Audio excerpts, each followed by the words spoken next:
You're about to discover the unexpected secret behind the strength and resilience of Roman gladiators. It wasn't endless cuts of meat, but a surprisingly humble plant-based diet.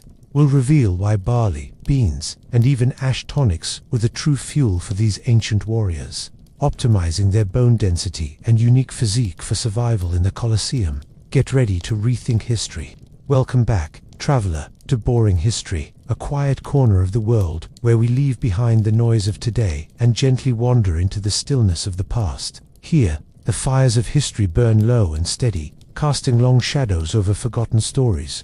We are not here for kings and conquests, but for the quiet, strange, and sometimes unsettling moments that time nearly buried. Before you get comfy, go ahead and like the video and subscribe, only if you're actually enjoying it. Tell me in the comments where you're watching from and what time it is for you. I'm always curious to see the mix of places and time zones hanging out here together. Segment 1. The Barley Men. Throughout the Roman Empire, from the Colosseum in Rome to amphitheaters in distant provinces, gladiators were known by a peculiar nickname, Gladiator, Barley Men. This wasn't a term of endearment. It was a statement of fact, a designation that separated these warriors from the rest of Roman society through the most fundamental of human activities, eating. While Roman citizens enjoyed wheat bread, fresh meat, fish from the Mediterranean, and an abundance of fruits and vegetables, gladiators consumed a diet that would shock anyone. Their meals consisted overwhelmingly of barley, a grain considered fit for animals, and the poorest classes mixed with beans and legumes. Day after day, year after year, the men who risked their lives in the arena for the entertainment of thousands ate the simplest, cheapest food available in the empire. This wasn't an accident of poverty or neglect. The gladiatorial diet was a carefully calculated system, refined over centuries of brutal trial and error. Every meal served a purpose. Every ingredient had been chosen not for taste or variety, but for its contribution to a single goal: keeping fighters alive and combat-ready in the deadliest profession in Rome. Barley held a peculiar place in Roman culture. It was ancient, perhaps the oldest cultivated grain in the Mediterranean world. Roman soldiers had once received barley rations as punishment, a degrading substitute for wheat that marked them as cowards or failures. The Latin poet Pliny the Elder wrote extensively about barley's uses, noting its role in animal fodder and its consumption by those who could afford nothing better. Yet this humble grain, scorned by respectable Romans, became the foundation of gladiatorial nutrition. The preparation of barley varied somewhat across the empire, but certain methods remained constant. Gladiators consumed it primarily as porridge, with the grain soaked overnight and then boiled for hours, until it achieved a thick, paste-like consistency. This cooking method served multiple purposes. The long boiling broke down the grain's tough outer layers, making its nutrients more accessible to human digestion. The resulting porridge was easy to eat in large quantities, crucial when fighters needed to consume thousands of calories daily, and the thick consistency provided lasting satiation, keeping hunger at bay during grueling training sessions. Sometimes the barley was ground into flour and baked into heavy, dense bread. This bread bore little resemblance to the light, airy wheat loaves that graced Roman tables. Barley bread was dark, compact, and filling, a food designed purely for sustenance rather than pleasure. It would sit heavily in the stomach, providing slow-burning energy throughout the day. Bakers in gladiatorial schools became experts at producing these loaves in massive quantities, feeding dozens or even hundreds of fighters from a single day's baking. The beans that accompanied the barley came in several varieties. Broad beans, known to the Romans as faba, were perhaps most common.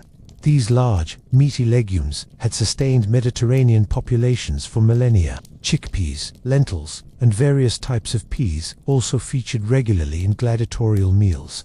Like the barley, these legumes were soaked and then cooked for extended periods, often with onions, garlic, and whatever aromatics the cooks could obtain to make the resulting stew more palatable. The combination of grain and legume wasn't random. While the Romans lacked modern nutritional science, centuries of experience had taught them that men who ate both barley and beans together remained stronger than those who consumed only one or the other. We now understand this as protein complementation, the pairing of foods with different amino acid profiles to create complete protein. But for Roman Lanistae, the owners of gladiatorial schools, it was simply observed fact. The diet worked, so it continued. The monotony of this diet cannot be overstated. Imagine eating essentially the same meal, with only minor variations, every single day for years or even decades. Modern prisoners complain about repetitive institutional food, yet even they receive more variety than Roman gladiators. The psychological impact of such dietary monotony must have been substantial. Food is one of life's great pleasures, a source of comfort and variation.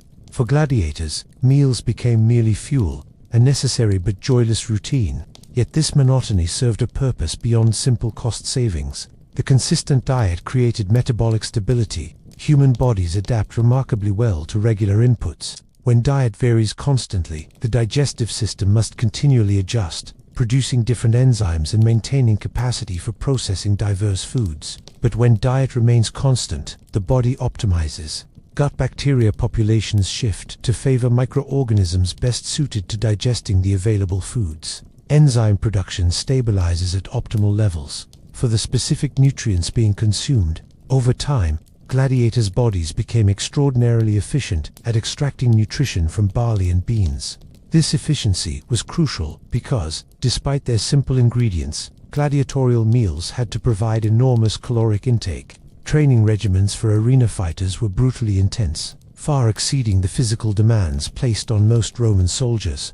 Hours of weapons practice, endless drilling of techniques, conditioning work, sparring sessions, all of this burned calories at a prodigious rate. Gladiators needed to consume somewhere between 3,500 and 5,000 calories daily, perhaps even more during periods of particularly intense training or in the days leading up to scheduled bouts.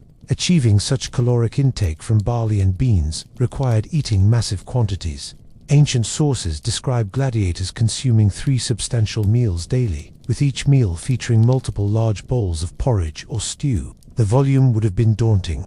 A modern person eating a typical mixed diet might feel satisfied on 2,000 to 2,500 calories. Gladiators had to consume twice that amount or more, all from relatively low calorie density plant foods. They had to eat when they weren't hungry, forcing down food when their bodies signaled satiation, because their energy expenditure demanded it. The social implications of being called Barley Men extended far beyond simple mockery. In Roman society, food was status. The wealthy ate elaborate meals featuring dozens of dishes, exotic ingredients from across the empire, expensive spices, and rare delicacies. Even ordinary citizens of moderate means enjoyed varied diets with regular meat consumption. To eat barley food associated with animals, slaves, and the desperately poor was to occupy the lowest rung of the social hierarchy. Yet gladiators, despite eating like the lowest slaves, occupied a strange, contradictory position in Roman society. They were slaves, yes, or prisoners, or condemned criminals, certainly not free citizens. But successful gladiators became celebrities. Their names were known across the empire. Women of high rank pursued them romantically. Children played at being famous gladiators, much as modern children might pretend to be sports heroes.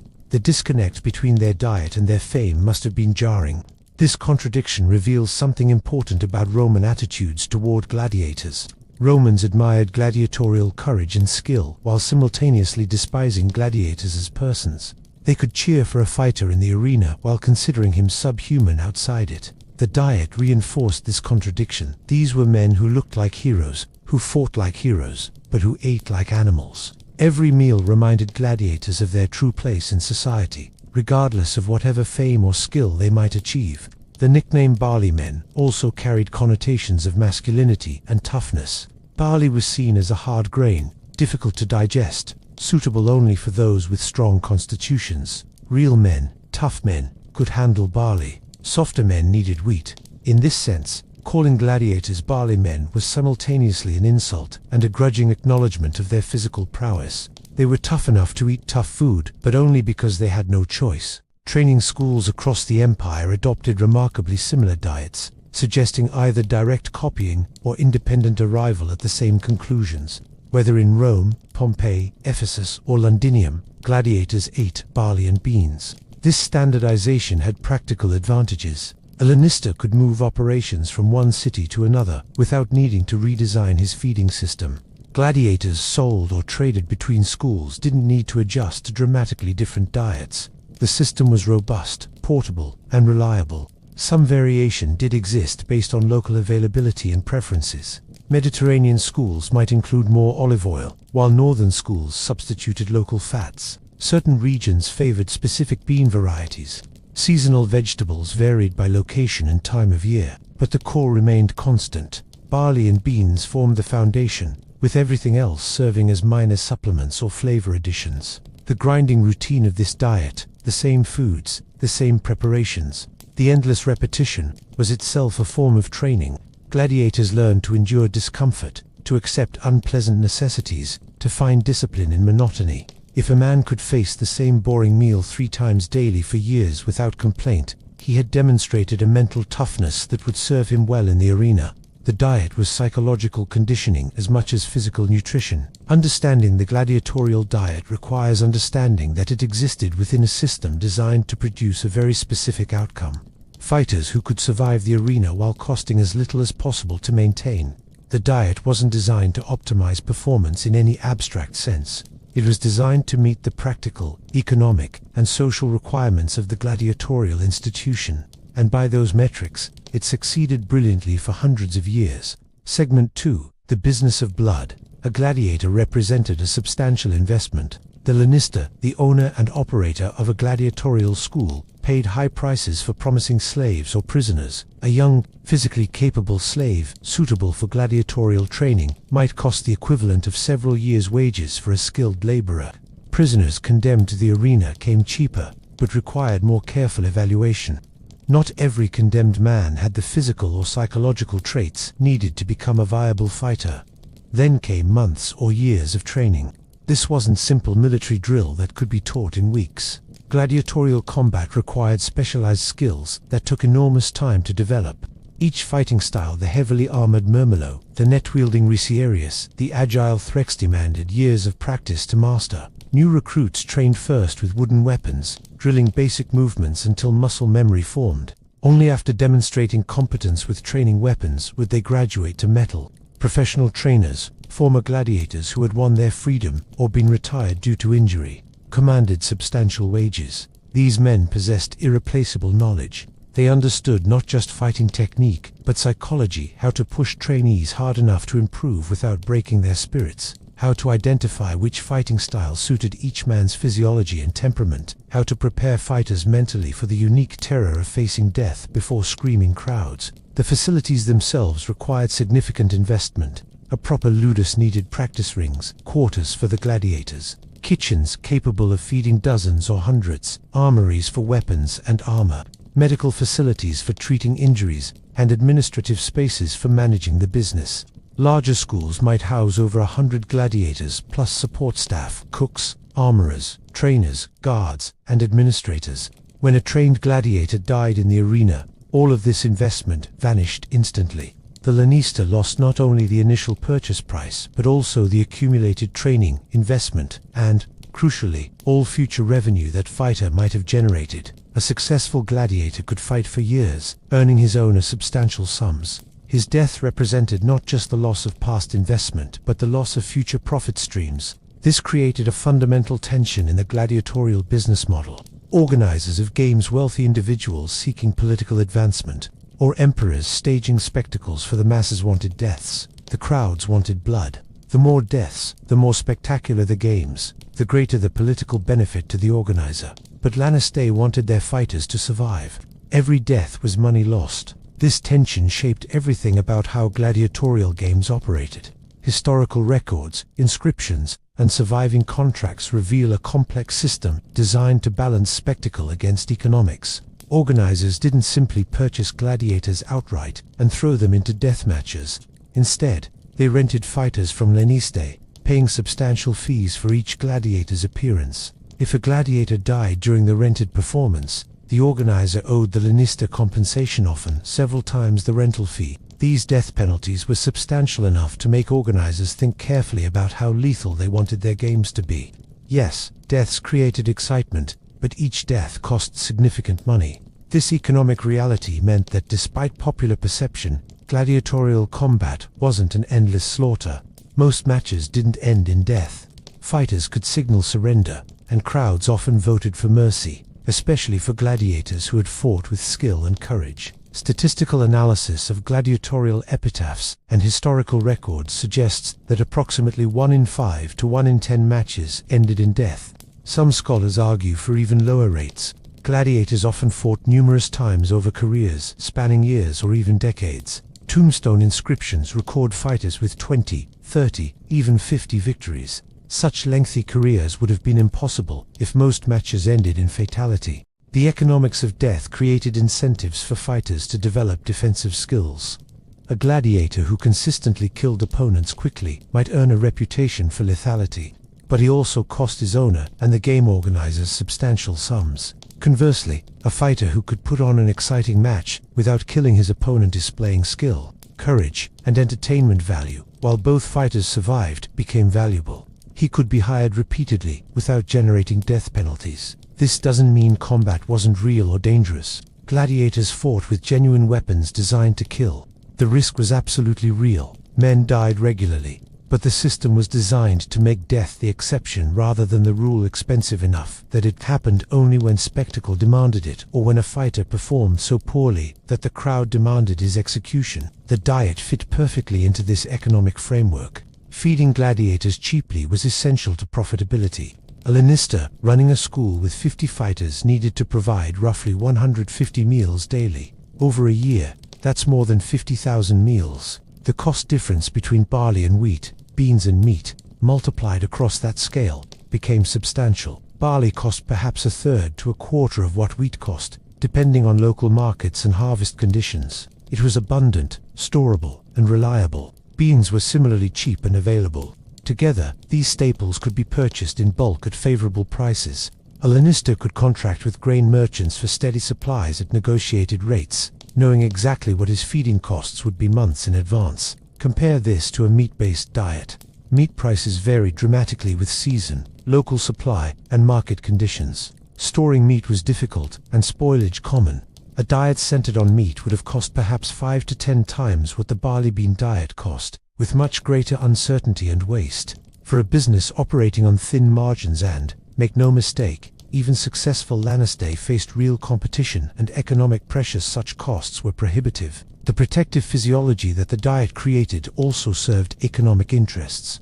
Gladiators who carried more subcutaneous fats survived wounds that might kill leaner fighters. A sword slash that penetrated fat and muscle but missed vital organs was survivable. The same wound on a leaner man might prove fatal. The fat layer didn't prevent injuries, but it changed catastrophic wounds into recoverable ones. This protective effect meant lanistae lost fewer fighters to death from wounds. Even in non-fatal matches, injuries occurred constantly. Cuts, punctures, bruises, these were routine, but with proper medical care, which schools provided, most such injuries healed. The fat layer improved survival rates from both arena combat and training injuries, directly protecting the owner's investment. Roman audiences preferred gladiators with substantial, powerful builds. The aesthetic of the arena favored size and visible strength. A lean, wiry fighter might be effective in practical combat, but he didn't look the part. He didn't inspire the awe that filled amphitheaters. The diet created fighters who looked impressive, muscular but substantial, powerful in appearance, exactly what crowds wanted to see. This visual appeal had direct economic value. Popular gladiators could be rented for higher fees. They attracted larger crowds. Organizers specifically requested them for prestigious games. A lanista with several physically impressive fighters had valuable assets. The barley bean diet, by creating the right physiology, enhanced the visual appeal that translated directly to higher revenues. The standardization of the diet across the empire also provided economic benefits. Training methods, fighting styles, and dietary practices became relatively uniform. This meant gladiators could be bought, sold, and traded between schools with minimal adjustment period. A fighter trained in Rome could be sold to a school in Gaul and immediately fit into their system. This liquidity of assets, the ease of trading gladiators, improved overall market efficiency and profitability. Some lanistae operated multiple schools in different cities, essentially running gladiatorial chains. The standardized diet meant they could transfer fighters between locations as needed without dietary disruption. If a school in one city needed more fighters for upcoming games, while another school had surplus-trained gladiators, transfers were straightforward. The diet's universality facilitated this flexibility. The victory feasts, occasional exceptions to the standard diet, also served economic purposes. They were rewards that cost relatively little but meant much to the fighters. A single feast of meat and wine might cost the equivalent of a week's worth of standard barley rations, but the psychological value to gladiators was enormous, something to fight for, to anticipate, to remember. The feasts were cost-effective motivation. Laneste also used feasts strategically.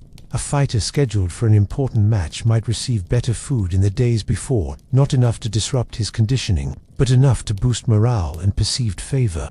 After major victories, public feasts showcased the owner's generosity while advertising successful fighters. These events drew attention, attracted potential customers, and built the school's reputation. Medical care represented another significant cost, but one that made economic sense. A staff physician, typically a Greek doctor or a freedman with medical training, treated the endless stream of training injuries and arena wounds. Good medical care kept fighters active and reduced mortality.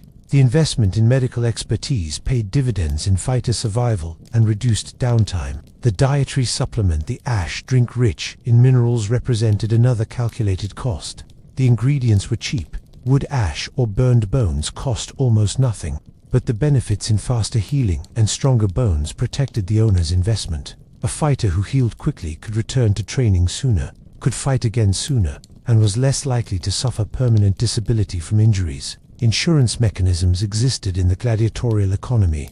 Some organizers purchased guarantees from Laneste that replaced any fighter who died with another of comparable skill and experience.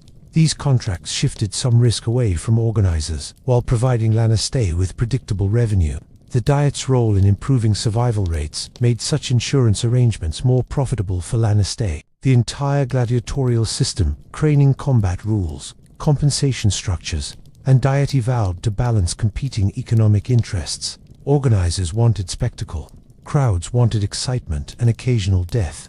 Laneste wanted profit, which required keeping fighters alive as long as possible while meeting customer expectations. The barley bean diet was one element in this complex equilibrium, chosen not because it was optimal nutrition, but because it was optimal economics. Understanding the business of gladiatorial combat reveals why certain practices that seem strange from a purely athletic perspective made perfect sense economically. The diet wasn't designed to maximize performance in some abstract sense. It was designed to maximize profitability while maintaining adequate performance. Those are different goals, and the gladiatorial system optimized brilliantly for the latter. Segment 3. The Living Armor. 3,000 words. The high-carbohydrate, low-protein diet did something unexpected to gladiators' physiques. While they developed substantial muscle mass from their brutal training regimens, they also carried a protective layer of subcutaneous fat directly beneath the skin. This wasn't the result of overfeeding or lack of conditioning. It was biological engineering through dietary manipulation, a phenomenon that emerged from centuries of empirical observation rather than scientific understanding. When a sword or spear struck a gladiator's body, this layer of fat absorbed and distributed the impact. The physics are straightforward. Fat is softer than muscle, more yielding, more elastic. It deforms under pressure rather than tearing cleanly. A slashing wound that might disembowel a lean fighter instead became a dramatic but survivable flesh wound when it had to cut through several centimeters of adipose tissue before reaching vital structures. Blood flowed freely from these wounds. The crowds loved the spectacle, but the bleeding was often more superficial than it appeared. Fat tissue, while highly vascular, doesn't bleed with the same profuse intensity as cut muscle or severed arteries. A wound that looked lethal to screaming spectators frequently healed within weeks. The gladiator would return to training, return to fighting, bearing another scar but very much alive. Roman artists consistently depicted gladiators with substantial builds. Mosaics from North Africa, frescoes from Pompeii, sculptures from across the empire all show fighters with powerful torsos, thick limbs, and the kind of imposing presence that suggested both strength and mass. Modern scholars initially dismissed these depictions as artistic convention or exaggeration, but physical evidence from Gladiator remains, confirms the artistic representations were accurate. These men were indeed heavily built. The protective value of this physique becomes clear when we consider the weapons used in the arena. Gladiatorial combat employed real military weapon, swords, spears, tridents, daggers designed to kill efficiently. but efficiently in military contexts means against soldiers wearing armor and fighting in formation. In the arena, against unarmored or lightly armored opponents, these weapons had to penetrate biological tissue. A gladius, the standard Roman short sword, was designed to thrust. Its sharp point could penetrate between ribs, seeking heart or lungs. Against a lean target, this thrust might pass through relatively little tissue before reaching vital organs. Against a gladiator carrying substantial subcutaneous fat, the same thrust had to penetrate several centimeters of adipose tissue, then muscle, before reaching anything critical. The extra distance mattered. A thrust that would have been fatal at 6 centimeters might fall just short at 9 or 10 centimeters. Slashing cuts, delivered by the edges of swords or the curved blade of a sickle used by Threx fighters, faced similar challenges. A slash needs to cut deep to cause serious damage. Against lean tissue, each centimeter of depth reaches closer to vital structures. Against a body protected by fat, superficial cuts, while painful and bloody, often stopped short of disabling injury. The fighter could continue, could win, could survive to heal. Blunt force trauma, delivered by shields bashing, pummel strikes, or the occasional hammer-wielding fighter, also met resistance from the fat layer. Fat absorbs impact, spreading force across a wider area. A blow that might crack ribs on a lean fighter instead left massive bruises on a heavier gladiator.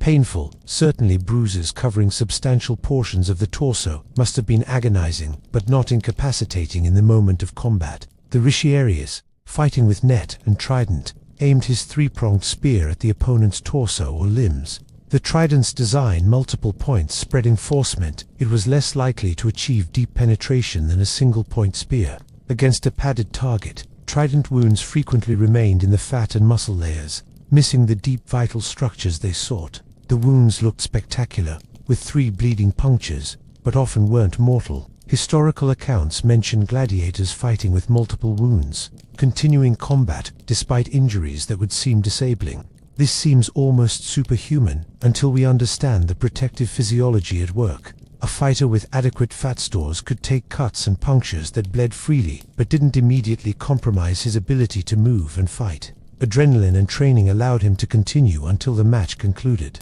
at which point medical care addressed his injuries. The training regimen contributed to this protective physiology. Gladiators exercised intensely, building substantial muscle mass beneath the fat layer. They weren't simply fat in the modern sense of sedentary obesity. They were powerful men with well-developed musculature, covered by a layer of protective tissue. The combination created something closer to the build of heavyweight wrestlers or strongmen than modern aesthetic bodybuilders. Different gladiator types likely showed variations in body composition. The retiarius, who fought without armor and relied on mobility, probably carried less fat than the heavily armored Mamillo. The hoplomachus, wearing extensive armor, might have been leaner than the Threx, but all carried more fat than civilian population or military soldiers, whose diets and activity patterns created different physiques. The fat layer provided another crucial benefit: energy reserves. Combat is exhaustingly intense. Even a match lasting only minutes burns enormous energy. Glycogen stores in muscles and liver provide immediate fuel, but these deplete quickly. Fat stores provided backup energy that could sustain effort when glycogen ran low. A fighter who had adequate fat reserves could maintain intensity longer than a leaner opponent who exhausted his readily available energy. This endurance factor may have been particularly important in longer matches or when a gladiator fought multiple times in a single day's games. Sometimes programs featured the same fighter in consecutive bouts, testing his stamina and skill against multiple opponents. The gladiator with deeper energy reserves had an advantage as the day progressed and accumulated fatigue. The psychological impact of visible wounds also played into arena dynamics. When a gladiator bled profusely from cuts that looked serious but weren't immediately disabling, it created drama for the crowd while buying the injured fighter time. His opponent might believe victory was near, might relax slightly, might take risks. Meanwhile, the bleeding gladiator, knowing his wounds weren't mortal, could continue fighting tactically, waiting for an opening. Roman medical understanding, while primitive by modern standards, recognized that fat provided protection. Galen, the great physician who treated gladiators, wrote about the protective value of what he called flesh. His term encompassed both muscle and fat. He noted that fighters with more flesh survived wounds better than their leaner counterparts, though he didn't fully understand the mechanisms involved. The creation of this protective physiology required balance. Too little fat meant insufficient protection. Too much meant reduced mobility and endurance. The barley bean diet, combined with intense training, created an equilibrium. The high carbohydrate intake drove fat storage, while the physical demands prevented excessive accumulation. The result was a fighter who carried enough fat for protection, but not so much that it impaired performance. Modern combat sports show similar patterns in weight class athletes who don't cut weight. Heavyweight boxers, heavyweight MMA fighters, and super heavyweight weightlifters often carry visible body fat despite their elite conditioning. They've learned, as Romans did empirically, that some fat provides advantages that outweigh the costs. The gladiators discovered this principle 2 millennia ago. The protective fat also aided healing. Fat tissue stores vitamins A, D, E, and chi-fat-soluble vitamins essential for various bodily processes, including wound healing and immune function. A gladiator with adequate fat stores had reserves of these nutrients available when injury struck.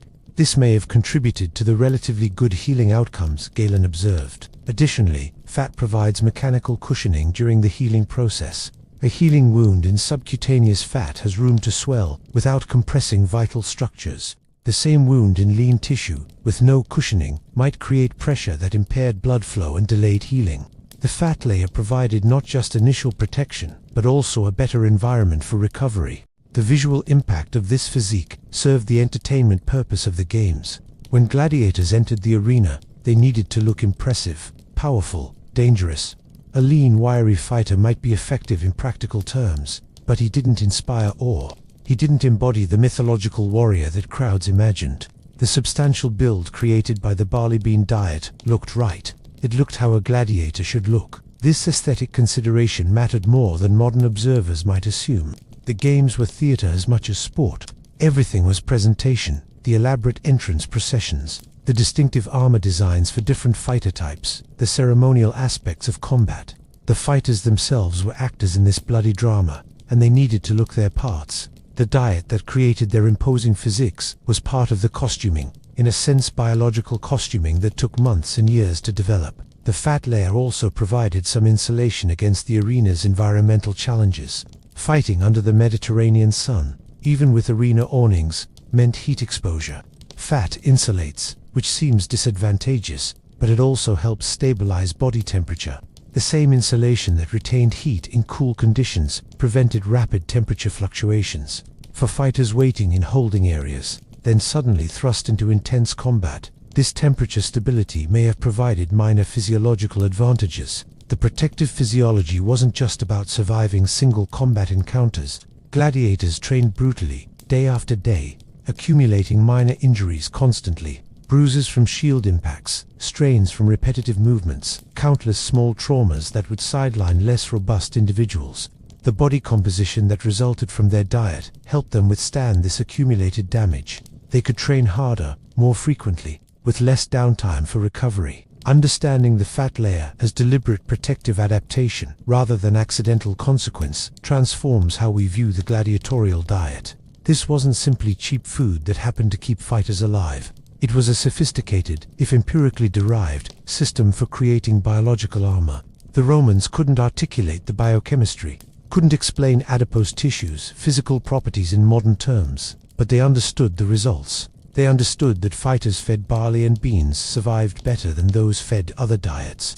They understood that this survival translated directly to profit, and they implemented the system across an empire for centuries because it worked. Segment 4. The protein paradox. 3,000 words. Modern bodybuilders and athletes obsess over protein intake. Protein shakes, chicken breasts, fish, eggs, protein bars. Contemporary sports nutrition emphasizes animal protein as essential for building and maintaining muscle mass. High-protein diets, with intakes of 1 to 2 grams per kilogram of body weight or more, are standard recommendations for anyone engaged in serious strength training. Yet Roman gladiators, some of the most physically impressive athletes in ancient history, consumed relatively little animal protein. Their primary protein sources were legumes, broad beans, chickpeas, lentils, and various types of peas. These plant foods formed the second pillar of the gladiatorial diet, paired with the ubiquitous barley to create the nutritional foundation that sustained arena warriors for centuries. Legumes contain approximately 20 to 25% protein by dry weight. A cup of cooked lentils provides roughly 18 grams of protein. Chickpeas offer about 15 grams per cup. Broad beans, the most common in Roman gladiatorial diets, deliver around 13 grams per cup when cooked. These numbers seem modest compared to animal proteins. Chicken breast provides about 30 grams of protein from a similar volume, but they become more significant when we consider the quantities consumed. Gladiators ate enormous amounts of food. Ancient sources describe 3 substantial daily meals, with portions that would seem excessive to modern observers. A single meal might include multiple large bowls of bean stew, alongside several servings of barley, porridge, or bread. The total daily legume intake could easily reach several cups of cooked beans, providing 50 to 75 grams of protein or more from legumes alone, with additional protein from the barley and other foods. But protein quantity alone doesn't ensure adequate nutrition. Protein quality, the availability of essential amino acids, matters enormously. The human body requires 9 essential amino acids that it cannot synthesize internally. Complete proteins, typically from animal sources, provide all 9 in adequate proportions. Incomplete proteins, like most plant sources, are deficient in 1 or more essential amino acids. Barley is deficient in lysine, but rich in methionine and cysteine. Legumes are deficient in methionine, but rich in lysine. When consumed together, they complement each other perfectly. The amino acids lacking in barley are provided by beans. The amino acids lacking in beans are provided by barley. Together, they form a complete protein source that, while less concentrated than meat, supplies all essential amino acids in adequate ratios. The Romans didn't understand amino acid profiles or protein complementation. They had no concept of essential amino acids or biological value, but they had centuries of empirical observation. Slaves fed only barley weakened over time. Slaves fed only beans fared little better, but slaves fed both barley and beans together maintained strength and health. This observation, repeated across generations, established the dietary pattern that gladiatorial schools adopted. The combination wasn't unique to gladiators. It was the foundation of peasant diets across the ancient Mediterranean world. Poor farmers couldn't afford regular meat, but they could grow grains and legumes. The pairing sustained vast populations, keeping them healthy enough for agricultural labor generation after generation. Gladiatorial schools simply adopted and systematized what common people had discovered through necessity. Modern nutritional science has validated this ancient wisdom. Research on plant-based diets shows that properly combined plant proteins can support even intense athletic performance. Vegan athletes competing at elite levels demonstrate that animal protein, while convenient and concentrated, isn't strictly necessary for building and maintaining substantial muscle mass. The keys are adequate total calories, sufficient total protein, and proper amino acid balance, all achievable with plant foods when diet is carefully managed. The preparation methods Romans used enhanced protein digestibility. Raw legumes contain compounds lectins, phytates, protease, inhibitors that interfere with protein digestion and nutrient absorption, but prolonged soaking and cooking largely neutralize these anti-nutrients. Roman cooking methods, developed empirically over centuries, involved long soaking periods, followed by hours of cooking. These traditional techniques, aimed simply at making tough legumes edible and palatable, inadvertently maximize protein bioavailability. Some Roman recipes mention adding small amounts of animal products to stews, a bit of bacon fat for flavor, occasional bones boiled with the beans for richer broth. These tiny additions, while not providing substantial protein themselves, may have enhanced the digestibility and absorption of the plant proteins. Fat facilitates absorption of certain nutrients. Bone broth provides gelatin and minerals. The gladiatorial diet, while overwhelmingly plant-based, probably wasn't absolutely devoid of animal products, just extremely limited in them. The fermentation of grains was another Roman practice that enhanced protein quality. Some barley preparations involved fermenting the grain. Early versions of sourdough processes. Fermentation breaks down complex proteins into simpler compounds, making them easier to digest.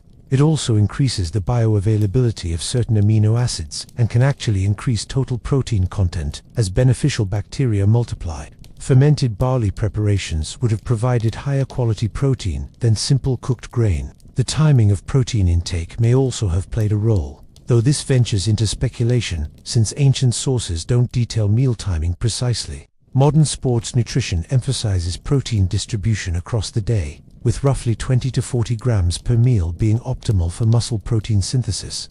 The gladiatorial practice of 3 large meals daily, each featuring both grains and legumes, would have provided protein distribution that aligns reasonably well with modern recommendations. The total daily protein intake for a gladiator, while lower than modern bodybuilding protocols, was probably adequate for their purposes.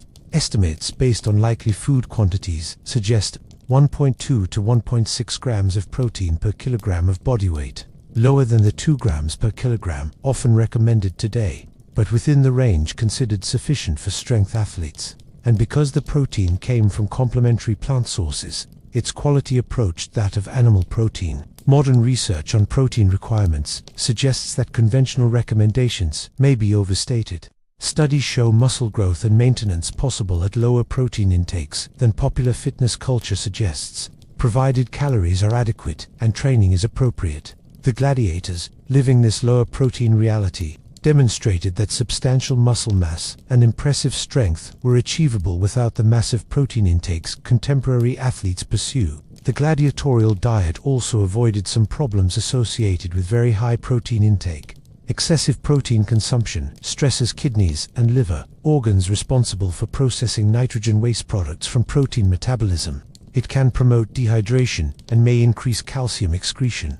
The moderate protein intake from plant sources probably reduced these metabolic stresses, potentially contributing to the overall health and longevity of successful gladiators. Energy intake mattered more than protein intake in many ways. Gladiators needed enormous calories, 4,000 to 5,000 or more daily, to fuel their training and maintain body weight. When caloric intake is very high, even a lower percentage of calories from protein translates to adequate absolute protein amounts. A diet that's 15% protein but provides 5,000 calories delivers 750 calories from protein, roughly 190 grams, more than sufficient for any strength athlete. The high carbohydrate nature of the diet served protein metabolism in another way. Adequate carbohydrates prevent the body from catabolizing protein for energy. When carbohydrate intake is insufficient, the body converts amino acids to glucose through gluconeogenesis, essentially burning protein as fuel. This wastes dietary protein that could otherwise support muscle maintenance and growth. The barley-heavy gladiatorial diet ensured abundant carbohydrates, allowing protein to be used for its proper purpose, building and repairing tissue. The minimal animal protein intake may have provided unexpected benefits.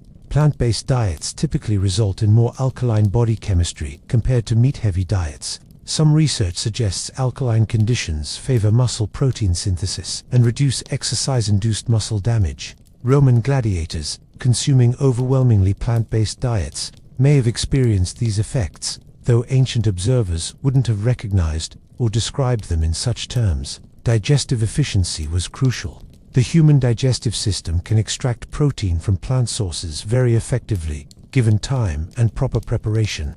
The large, frequent meals and the long cooking times ensured maximum extraction. Gladiators' digestive systems, adapted to their consistent diet, probably achieved remarkable efficiency. Their gut microbiomes would have evolved populations of bacteria specialized for digesting grains and legumes, further enhancing nutrient extraction. The protein paradox of gladiatorial nutrition: substantial muscle mass on modest protein intake reveals important truths about human physiology. We are adaptable organisms. Our bodies optimize for available inputs. Given consistent diet, adequate calories, and appropriate training stimulus, human metabolism can build and maintain impressive physicality on surprisingly simple nutritional foundations. This doesn't mean modern high-protein approaches are wrong or unnecessary. Contemporary athletes benefit from protein supplementation and concentrated protein sources, but the gladiators demonstrate that these modern approaches, while perhaps optimal, aren't obligatory. Human performance is possible across a wider range of nutritional inputs than contemporary sports culture often suggests. The Romans discovered through brutal empiricism what modern nutritional science has confirmed. Plant proteins, properly combined and consumed in adequate quantities, can support even extreme athletic demands. The barley bean combination wasn't just adequate, it was sufficient to create and sustain some of history's most impressive warriors. The protein paradox wasn't really a paradox at all, just a demonstration of human adaptability that took modern science centuries to fully appreciate. Segment 5. The Ash Drink, 3,000 words. Pliny the Elder, writing in his encyclopedic Natural History around 77 CE, described a peculiar beverage given to gladiators, a mixture made from burned plant material or bones, combined with vinegar or water. This ash drink, consumed regularly by arena fighters throughout the empire, must have been profoundly unpleasant. Imagine the taste: chalky, bitter, gritty, acidic if mixed with vinegar.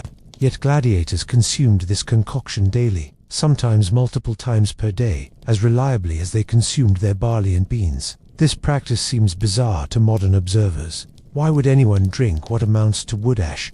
The answer reveals sophisticated empirical problem-solving that anticipated modern sports nutrition by 2 millennia. The ash drink wasn't a superstition or a ritual. It was a targeted supplement addressing specific deficiencies in the grain-based diet, refined through generations of observation about what kept fighters healthy and what didn't. Wood ash and burned bone are extraordinarily rich in minerals.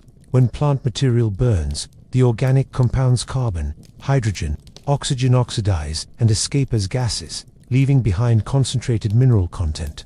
Wood ash typically contains 20 to 40% calcium carbonate, substantial potassium, significant magnesium, and various trace minerals, including strontium, manganese, and iron. Burned bone ash is even richer in calcium phosphate, the primary mineral component of bone tissue. The gladiatorial diet, heavy in grains and legumes, provided adequate protein and abundant carbohydrates, but was relatively poor in certain minerals. Calcium, essential for bone strength and muscle function, was less abundant in plant-based diets, especially those limited in leafy greens and dairy. Gladiators, whose bones absorbed tremendous impact and frequently suffered fractures, needed supplemental calcium desperately. The Romans didn't understand mineral biochemistry, but they understood cause and effect. Fighters who consumed the ash drink healed faster from bone injuries.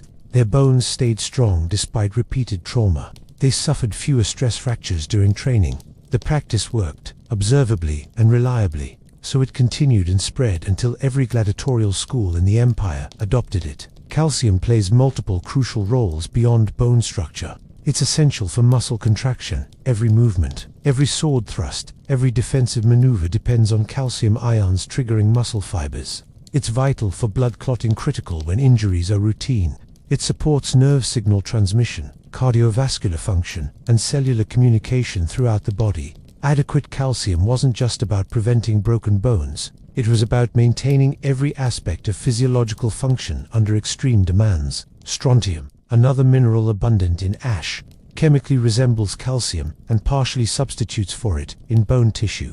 Modern medicine uses strontium compounds to treat osteoporosis because strontium incorporation into bone increases bone density and reduces fracture risk. Roman gladiators, consuming ash rich in strontium, were inadvertently taking a supplement that strengthened their skeletons. Their bones, incorporating both calcium and strontium, probably achieved greater density and resilience than bones of people consuming no supplemental minerals. The potassium in ash addressed another potential deficiency. While legumes contain potassium, the extreme physical demands on gladiators sweating profusely during training, fighting in Mediterranean heat, caused substantial potassium losses. Inadequate potassium leads to muscle cramps, weakness, and cardiac irregularities. The ash supplement helped maintain potassium balance, supporting muscle function and preventing the cramping that could prove fatal during combat. Magnesium, also present in ash, supports hundreds of enzymatic reactions in human metabolism. It's essential for energy production, protein synthesis, muscle function, and nervous system regulation. Athletes with inadequate magnesium suffer reduced performance, increased cramping, and impaired recovery. The ash drink provided supplemental magnesium that the grain-based diet supplied only marginally. The vinegar, often mixed with ash, served multiple functions. Acetically acidified solutions dissolve minerals more effectively than plain water, increasing the bioavailability of the ashes, calcium, and other compounds. When calcium carbonate encounters acid, it dissolves into calcium ions that the digestive system can absorb easily. Without the acid, much of the ash might pass through the digestive tract without being absorbed. Vinegar itself, beyond its role in mineral dissolution, may have provided performance benefits. Acetic acid, the primary component of vinegar, has been studied in modern sports nutrition. Some research suggests it may improve glycogen storage, enhance endurance, and reduce perceived exertion during intense exercise. Roman gladiators, consuming vinegar regularly, may have experienced these ergogenic effects, though ancient observers wouldn't have recognized them as such. The preparation of the ash drink varied somewhat across the empire. Some sources mention the ash being mixed into a paste before dilution, ensuring thorough mixing. Others describe the ash being strained through cloth to remove larger particles, creating a smoother drink. The exact proportions aren't recorded, but the mixture probably involves several tablespoons of ash dissolved in a cup or more of liquid enough to provide substantial mineral content without being undrinkably thick. Timing of consumption may have followed patterns related to training and fighting. Drinking the mixture after intense training would have provided minerals when the body was most receptive to absorption and most in need of replenishment. Consuming it in the hours before combat might have ensured optimal calcium levels for muscle function during the crucial arena bout. Some fighters may have developed personal routines, drinking it at times when they felt it provided most benefit. The psychological dimension of the ash drink shouldn't be overlooked. It was a ritual, a daily reminder of gladiatorial identity. The bitter taste, the gritty texture, the discomfort of consumption, these became part of the gladiator experience, shared across the empire. Every man who drank the ash mixture joined a tradition stretching back generations. This shared experience built camaraderie and reinforced the distinct culture of gladiatorial schools. Medical observers recognized the drink's value. Galen, treating gladiators in Pergamon, would have witnessed its use daily. While his writings don't extensively detail the ash drink specifically, his general recommendations for strengthening fighters aligned with mineral supplementation principles. He emphasized treatments that strengthened bones and promoted healing goals. The ash drink served directly. The practice of consuming ash or chalk for mineral supplementation wasn't unique to gladiators. Various cultures discovered similar practices independently. Pregnant women in some societies consumed clay or chalk geophagy to obtain calcium and iron. Sailors on long voyages sometimes scraped and consumed calcified deposits from water barrels when scurvy struck, inadvertently getting minerals. The gladiatorial ash drink was one manifestation of humanity's broader empirical discovery that consuming certain mineral-rich substances promoted health. Modern comparison can be drawn to calcium and magnesium supplements consumed by contemporary athletes. Bone health supplements, electrolyte replacement drinks, mineral tablets, these are standard in modern sports nutrition. The ash drink was essentially an ancient version of the same concept, using available materials to address observed deficiencies. The delivery mechanism was cruder and less pleasant, but the underlying logic was sound. The consistency and duration of supplementation mattered enormously. A single dose of minerals provides minimal benefit, but daily consumption over months and years allows bones to incorporate supplemental calcium and strontium, gradually increasing density and strength. The cumulative effect of years of ash drink consumption probably resulted in significantly stronger skeletons than those of people receiving no supplementation. This skeletal strengthening had direct combat implications. Stronger bones resist fracture better. They absorb impact better. A sword pommel strike to the head might fracture an unsupplemented skull, but only stun a gladiator whose bones had been strengthened by years of mineral supplementation. The ash drink didn't make gladiators invulnerable, but it reduced the probability that any given impact would cause disabling bone damage. The healing of bone fractures also depends heavily on adequate calcium and other minerals. When bone breaks, the body needs substantial mineral resources to rebuild the damaged tissue. Gladiators with good mineral status healed faster and more completely than those who were deficient. Faster healing meant less time out of training, quicker return to combat readiness, and reduced risk of long-term disability from improperly healed fractures. The trace minerals in ash: iron, zinc, manganese, copper played supporting roles. Iron is essential for oxygen transport in blood. Zinc supports immune function and wound healing. Manganese contributes to bone formation and antioxidant defenses. Copper assists in collagen formation and iron metabolism. None of these trace minerals were likely deficient to the point of causing overt disease, but the ash supplement ensured adequate or even optimal levels. Modern analysis of ancient Roman ash samples, where available, confirms high mineral content consistent with historical descriptions. The ash residue is predominantly calcium compounds, with substantial amounts of other minerals. When dissolved in acidic solutions like vinegar, these compounds release bioavailable mineral ions. The chemistry works exactly as would be needed for effective supplementation. The ash drink represents perhaps the most remarkable aspect of gladiatorial nutrition, not because it was pleasant or sophisticated, but because it demonstrated empirical problem solving at its finest. The Romans identified a problem. Grain-based diets produced fighters with inadequate bone strength and slower healing. They tested various solutions through generations of trial and error. They discovered that ash consumption improved outcomes.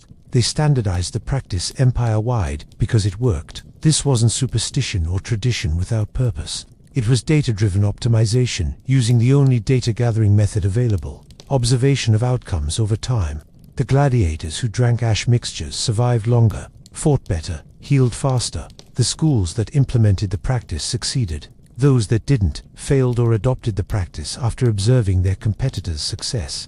Market forces and brutal natural selection refined the system over centuries. Segment 6. A day in the Ludus. 3,000 words. The day in a gladiatorial Ludus training school began before sunrise. Gladiators woke in their cells or barracks, simple quarters that housed anywhere from 2 to 20 men depending on the school's size and organization. The wake-up call might come from guards banging on doors, from the sounds of kitchen staff preparing breakfast, or simply from the first light penetrating small windows.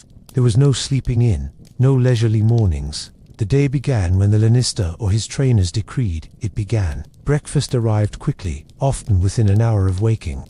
The meal consisted primarily of barley porridge, prepared in large quantities in the school's kitchens. The porridge might be sweetened with honey, a luxury not always available, but sometimes provided to make the monotonous meal more palatable. Dried fruit, when available, was mixed in: dates, figs, or raisins that added flavor and concentrated sugars for quick energy. The portions were substantial. A gladiator might consume several large bowls, eating more than seemed comfortable, because the morning training demanded enormous energy. Some schools provided a drink with breakfast, not the ash mixture, which typically came later, but watered wine or simple water. The wine, always heavily diluted as was Roman custom, provided additional calories and some pleasure in an otherwise austere meal. Plain water, drawn from wells or aqueducts, was readily available throughout the day. Hydration was crucial, especially in Mediterranean climates, where training under the sun caused profuse sweating. After breakfast, training began. The morning session was the longest and most intense of the day, occupying 4 to 6 hours depending on season. Scheduled bouts and individual training programs. New recruits spent morning sessions learning basic techniques, footwork, stance, weapon grip, fundamental attacks, and defenses. This instruction was repetitive beyond imagining. A trainer might have a recruit practice a single sword thrust hundreds of times, correcting minute details of form until the movement became automatic. More experienced gladiators continued refining techniques specific to their fighting style. The murmillo, fighting with sword and large shield, drilled different skills than the retiarius, with net and trident. Each style demanded specialized movements practiced until they became instinctive. In combat, conscious thought was too slow. Muscle memory had to take over, executing learned responses faster than the mind could process decisions. Much practice occurred against the palacer wooden post, set firmly in the ground. Gladiators attacked these posts with wooden training weapons, striking again and again, developing the precision and power necessary for actual combat. The pales didn't fight back, but it taught accuracy and allowed fighters to practice full power strikes without injuring training partners. Hours spent striking wooden posts built devastating striking power while ingraining correct technique. Sparring against other gladiators formed another crucial component of training. These sessions used wooden weapons rudies for sword fighters, padded or wooden versions of other weapons for specialized styles. The sparring was controlled but intense. Injuries happened despite the safety weapons. Bruises, strains, occasional broken bones from particularly hard strikes or unlucky falls. The training was preparation for the arena, and it had to be realistic enough to build the reflexes that kept men alive. Trainers often retired gladiators who had won their freedom supervised constantly. They watched footwork, corrected technique, paired fighters strategically, and pushed men to their limits without breaking them. A good trainer knew how hard to push each individual fighter, when to demand more. when to ease off before injury or exhaustion caused setbacks. These trainers were invaluable, their knowledge literally life-saving for their students. The morning session ended when trainers judged that fighters had reached appropriate fatigue levels. This was a calculation: push too hard and injuries accumulated. Push too little and fighters didn't improve.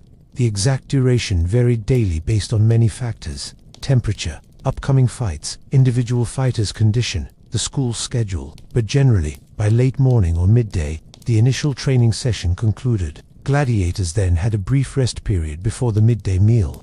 This rest was essential. Muscles needed recovery time, even during training days. Some fighters bathed in the school's facilities if available, washing away sweat and dust. Others simply rested in shaded areas, conserving energy for the afternoon session to come.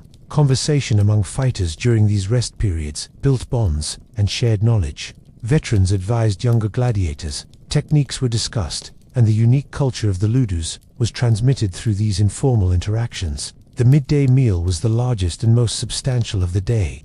This was when gladiators consumed the bulk of their calories. The main dish was typically a thick stew of beans and barley, cooked for hours until both were thoroughly soft.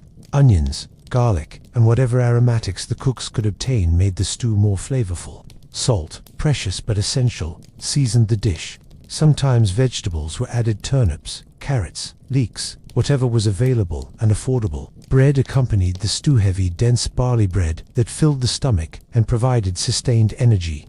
Olive oil, ubiquitous in Roman cooking, was used generously. It added calories, improved flavor, and provided essential fats. The quantities served were substantial. A fighter might consume several large bowls of stew and multiple pieces of bread, eating until uncomfortably full because their bodies demanded the calories. The meal was eaten communally, with groups of fighters sharing tables or eating areas. This communal dining reinforced social bonds and hierarchy within the school. Senior fighters got choice positions, better portions, first access to limited luxuries. New recruits learned their place in the pecking order through these meal routines. The social dynamics of eating together day after day shaped relationships that could prove crucial during the terror of arena combat. After the midday meal, another rest period followed. This one was longer, often 2 hours or more. The large meal required digestion. Immediate training after such substantial eating would cause discomfort and reduce performance. So fighters rested, some sleeping, others engaging in lighter activities. Some schools had facilities for board games or simple entertainments that helped pass the time between training sessions. The ash drink was often consumed during this midday rest period, though practices varied. Some fighters drank it immediately after the meal. Others waited until digestion had progressed. The bitter mixture was never pleasant, but it became routine, just another aspect of gladiatorial life, no more remarkable than the barley porridge or the endless weapons drills. The afternoon training session was typically shorter and less intense than the morning's work. Conditioning activities dominated: running to build endurance, jumping exercises for explosive power, sometimes swimming if the ludus had access to facilities. Strength training occurred through bodyweight exercises and weapon handling. Repeatedly practicing strikes with heavy training weapons built specific strength in exactly the muscles used for combat. Some afternoon sessions focused on tactical training rather than physical conditioning. Fighters learned to read opponents, to recognize patterns in others' techniques, to exploit weaknesses. They studied different fighting styles, learning how to counter each type. hierarchies needed to understand Mamilo tactics to defeat them. Every style had its counters and vulnerabilities. This tactical knowledge could mean the difference between victory and death. Medical attention was provided as needed throughout the day. The ludus maintained a medical facility, often just a room with basic supplies but staffed by someone with medical training. Minor injuries were treated immediately, cuts cleaned and bound, bruises examined, strains assessed. More serious injuries received more intensive care. The school's physician, if there was one, made rounds checking on healing injuries and monitoring fighters' overall health. The evening meal came as the day's light faded. This meal resembled the midday one: more bean and barley stew, more bread, more olive oil. The portions might be slightly smaller, but still substantial. The body needed to replenish what training had consumed and prepare for the next day's demands. Wine accompanied the evening meal, providing additional calories and serving as a mild analgesic for the day's accumulated aches. After the evening meal, Fighters had limited free time before sleep. Some ludus permitted limited recreation, conversation, games, perhaps visits from family for those who had maintained such connections. But freedom was constrained. Gladiators were valuable property, and Lannister controlled their movements strictly. Escape attempts were severely punished. Most schools kept fighters confined within the facility, with guards ensuring no one left without authorization. Sleep came early and was mandatory. Fighters needed rest to recover, and the next day would begin before dawn, just as this one had. The sleeping quarters varied by school and by fighter status. New recruits might sleep in large common barracks, dozens together. Experienced fighters might have smaller rooms, shared with only a few others. Champions or favorites might even have individual cells, a mark of status in the confined world of the loot. The daily routine varied somewhat by season. Summer heat in Mediterranean climates made midday training dangerous, so schedules shifted to earlier mornings and later evenings. Winter's shorter days and cooler temperatures allowed for different timing. Schools adjusted their routines to maximize training effectiveness while minimizing weather-related problems. Individual training programs were adjusted based on upcoming fights. A gladiator scheduled for a match in 2 weeks might receive intensified training specific to his opponent's style. A fighter recovering from injury might have modified routines, emphasizing rehabilitation. The trainers customized the general daily structure to individual needs, balancing standardized group training with personalized preparation. Rest days existed but were infrequent. Perhaps once every week or two, fighters might receive a day of reduced training, not complete rest, but lighter activity, allowing fuller recovery. These rest days were crucial for preventing overtraining and accumulated fatigue, but they were also limited because conditioning required constant maintenance. Too much rest meant decline in fighting capacity. The psychological rhythm of this daily routine was important. The consistency created stability in an otherwise terrifying existence.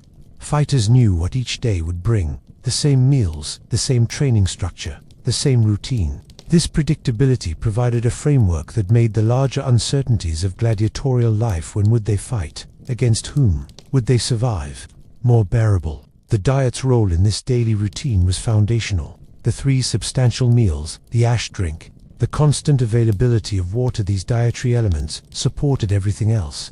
Without adequate nutrition, the brutal training would have broken fighters down rather than building them up. The meals weren't pleasure, they were fuel, but that fuel enabled the rest of the system to function. The social aspects of communal eating, training, and living created bonds among gladiators despite their competition. These men faced death together. They understood each other's fears and pressures in ways that free citizens never could. The daily routine, shared over months and years, forged relationships that could be surprisingly deep. Former gladiators who won freedom often maintained connections with their fellow fighters, suggesting these bonds transcended simple survival cooperation. The day in the ludus was designed to create warriors. Every element — the diet, the training, the schedule, the social dynamics — served that purpose. The Romans didn't understand modern exercise science or nutrition biochemistry, but centuries of experience had taught them what worked. The system they created produced fighters capable of surviving in the arena, and the daily routine was the mechanism through which raw recruits were transformed into hordery Barley Men who could face death with the skill and courage that entertained an empire. Segment 7. The Physician's Perspective. 3,000 words. Galen of Pergamon, born in 129 CE, would become the most influential physician in Western medicine for over a millennium. But before treating Roman emperors and writing the medical texts that would guide European medicine through the Middle Ages, Galen served as physician to gladiators in his hometown of Pergamon. This position, which he held in his late 20s and early 30s, provided him with unparalleled experience in treating traumatic injuries and observing human physiology under extreme conditions. The position of gladiatorial physician was prestigious and demanding. Pergamon, a major city in Asia Minor, maintained a significant amphitheater and several gladiatorial schools. The Lannister, who owned these schools, needed skilled medical care to protect their investments. A good physician could save fighters who would otherwise die from wounds or infections. He could speed recovery from injuries, getting valuable gladiators back to training and combat faster. The economic value of medical expertise was substantial enough that schools competed for the best physicians. Galen's appointment came through a public demonstration of his skills. According to his own writings, he competed against other physicians for the position by successfully treating a wounded gladiator, whom his rivals had pronounced beyond help. Whether this account is entirely accurate or somewhat embellished, Galen was not known for modesties, unclear, but his medical abilities were genuine, and his gladiatorial practice provided him with extraordinary clinical experience. The injuries Galen treated were horrific by any standard. Sword cuts that laid open chests and abdomens, exposing internal organs, trident punctures that penetrated deep into muscle and sometimes struck bone, hammer blows that fractured skulls and limbs, infections that developed in wounds, turning minor injuries into life-threatening conditions. The catalogue of trauma was endless, and each case taught Galen something about human anatomy, wound healing, and surgical technique. His writings described the gladiatorial body in detail. He noted that these fighters, despite their intense training and combat readiness, carried more subcutaneous fat than he expected. His medical training had taught him that athletes should be lean, with visible muscle definition and minimal body fat. The Greek athletic ideal emphasized aesthetic muscularity, the kind of physique depicted in classical sculpture. Yet gladiators didn't match this ideal. They were powerful, certainly, with enormous strength and impressive musculature, but they carried a layer of tissue over their muscles that made them look less aesthetically defined than Greek athletes. Galen puzzled over this observation. His theoretical understanding suggested that the leanest fighters should perform best and survive injuries most effectively, yet his clinical experience contradicted this theory. The gladiators with more substantial builds, those who carried that extra layer of flesh, often survived wounds that killed leaner fighters. A sword thrust that would prove immediately fatal to a lean man might, in a heavier gladiator, stop short of vital organs. The extra tissue absorbed the blade's penetration, turning a mortal wound into a serious but survivable injury. He observed that superficial wounds, which bled dramatically and looked severe, often healed quickly in gladiators. The fat layer, while increasing the visual severity of cuts, blood flowed freely from the vascular adipose tissue, actually protected deeper structures. Muscles, major blood vessels, and organs remained intact beneath wounds that appeared devastating. Galen learned to distinguish between wounds that looked terrible but were actually survivable, and wounds that appeared minor but had caused internal damage. The gladiatorial diet troubled Galen from a theoretical standpoint. His medical training emphasized that warriors and athletes needed rich foods, meat, wheat bread, wine, and varied nutrition. The Greek physician Hippocrates, whose teachings formed the foundation of ancient medicine, had recommended meat-heavy diets for athletes. Roman military physicians prescribed generous meat rations for soldiers, yet gladiators who faced physical demands exceeding those of soldiers or athletes subsisted primarily on barley and beans. Galen's theoretical framework couldn't reconcile this contradiction. The gladiators should have been weak, he reasoned, on such an inadequate diet. They should have suffered from deficiencies. Their training should have broken down their bodies, rather than building them up. Yet the reality before him contradicted these expectations. The gladiators were strong. They healed well. They could fight repeatedly with only short recovery periods between bouts. Their bodies functioned remarkably well, despite what Galen considered nutritional deprivation. He attributed their success to several factors. First, their youth. Most gladiators were in their 20s or early 30s, ages when human bodies are most resilient. Second, their training. The constant physical demands created robust constitutions that could overcome dietary limitations. Third, the ash drink and other supplements that provided minerals their grain-based diet lacked. And fourth, divine favor or natural constitutions. Some men were simply more robust than others. What Galen couldn't fully grasp, lacking modern nutritional science, was that the gladiatorial diet was actually adequate for their needs. The combination of barley and beans provided complete protein. The enormous caloric intake supplied abundant energy. The ash supplement addressed mineral deficiencies. The consistency of the diet allowed maximum metabolic efficiency. The system worked, not despite its simplicity, but partly because of it. His observations on wound healing provided insights that would influence medicine for centuries. Galen developed sophisticated wound treatment protocols based on his gladiatorial experience. He emphasized thorough cleaning of wounds, removal of foreign material, careful monitoring for infection, and supporting the body's natural healing processes. His success rate was remarkable for ancient medicine. Most gladiators survived their wounds under his care. He noticed that gladiators seemed resistant to certain infections that plagued other patients. Wounds that would almost certainly become infected in ordinary citizens often healed cleanly in gladiators. Galen attributed this to their robust constitutions, but modern understanding suggests several factors. The consistent high-fiber plant-based diet promoted healthy gut bacteria populations that supported immune function. The regular physical training enhanced circulation and immune response. The mineral supplementation provided nutrients essential for immune function. The psychological dimension of healing also caught Galen's attention.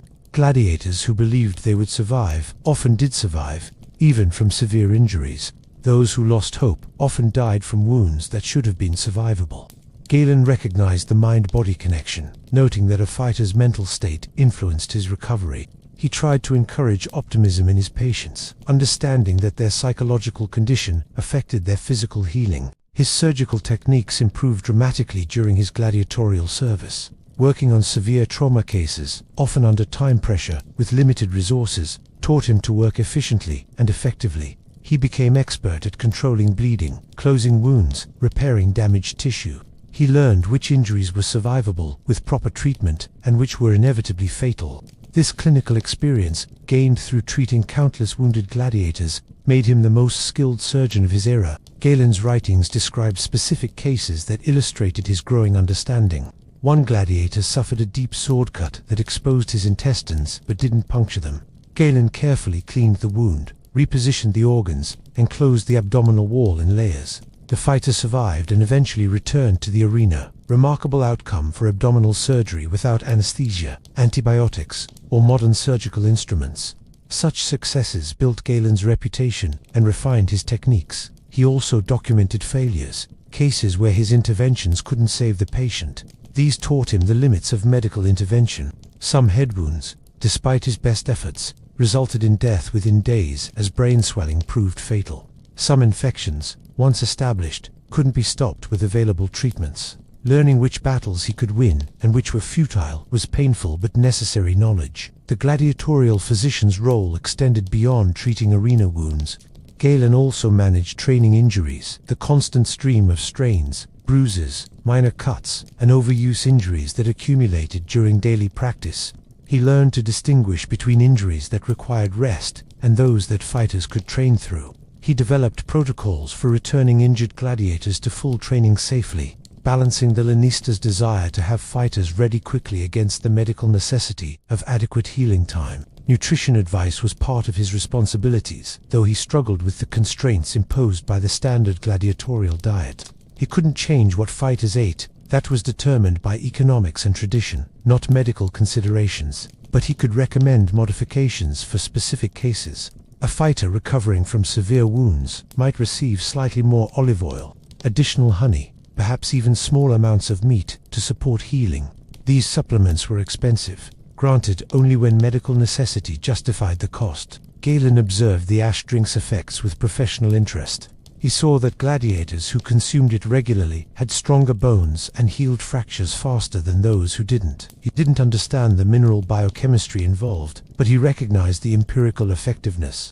In his writings, he recommended similar mineral-rich supplements for other patients with bone problems, extending the gladiatorial practice to broader medical application. The physician's relationship with his gladiator patients was complex.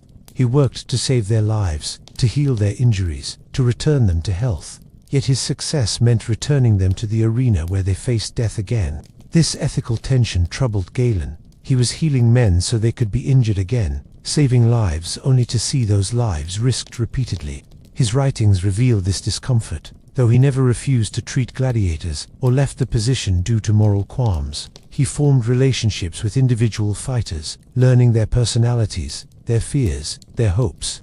Some gladiators became more than patients, they became something like friends, as much as friendship was possible between a free physician and enslaved fighters. When these men died in the arena or from wounds Galen couldn't heal, he felt genuine grief. His later writings occasionally mentioned specific gladiators by name, suggesting their memories stayed with him long after he left Pergamon for Rome. The transition from gladiatorial physician to imperial physician, from treating enslaved fighters to treating emperors, represented an enormous social leap. Yet Galen's gladiatorial experience gave him unmatched surgical skills and clinical knowledge. The emperors he later treated benefited directly from techniques he had developed while treating arena fighters. The highest and lowest strata of Roman society were thus connected through medical knowledge gained in the brutal laboratory of the gladiatorial schools. Galen's later writings on diet and nutrition, while more conventional in their recommendations, occasionally revealed his gladiatorial experience. He would note that adequate nutrition could be maintained on simpler diets than wealthy Romans typically consumed. He acknowledged that meat, while beneficial, wasn't absolutely necessary for maintaining strength. These nuanced positions, unusual among ancient physicians who typically recommended expensive, elaborate diets for their wealthy patients, reflected what he had observed in the His theoretical framework couldn't fully explain what he witnessed, but his empirical observations were accurate. The gladiators thrived on their simple diet. They healed well despite their limited nutrition. Their bodies, adapted to their specific circumstances, performed remarkably. Galen recorded these observations faithfully, even when they contradicted his theoretical expectations. This commitment to empirical observation over theoretical preconception made him a great physician and ensured his writings would guide medicine for over 1,000 years. The gladiatorial diet, viewed through Galen's physician's eyes, was a medical paradox. It shouldn't have worked as well as it did. Theory suggested it was inadequate, yet practice demonstrated its effectiveness. Galen never fully resolved this paradox, but he documented it carefully, leaving future generations the observations that would eventually lead to understanding the nutritional principles underlying the Barley Men's surprising success. Segment 8. The Victory Feast, 3,000 words. The Victory Feast represented everything the standard gladiatorial diet was not. Where daily meals were monotonous, the feast was varied. Where barley and beans filled every bowl, the feast table held roasted meat, fresh bread, delicacies from across the empire. Where gladiators ate to survive and fuel training, the feast was meant to be enjoyed, savored, celebrated. These occasions, rare and precious in the harsh world of the ludus, provided psychological reward and social spectacle that served purposes far beyond simple nutrition. Victory feasts weren't granted for every win. Common victories in routine matches earned no special recognitions. Another day, another meal of barley, porridge. But exceptional victories, prestigious matches, or fights of particular danger or importance could earn a gladiator the right to feast. The criteria varied by school and owner. Some lanestae granted feasts generously, using them as motivation tools. Others reserved them only for the most extraordinary circumstances. But across the empire, the institution of the victory feast was universal enough that every gladiator knew such rewards existed. The feast typically occurred the evening of the victory, or perhaps the following day. The victorious gladiator, having survived his ordeal in the arena, having earned praise from crowds and perhaps even from the game's sponsor, would be presented with a meal that contrasted dramatically with his normal fare. The centerpiece was almost always meat-something gladiators, consumed so rarely that many probably went months or even years between tastings. Pork was common in victory feasts, being relatively affordable and widely available across the empire. A roasted pig or substantial cuts of pork, prepared with herbs and spices, made an impressive centerpiece.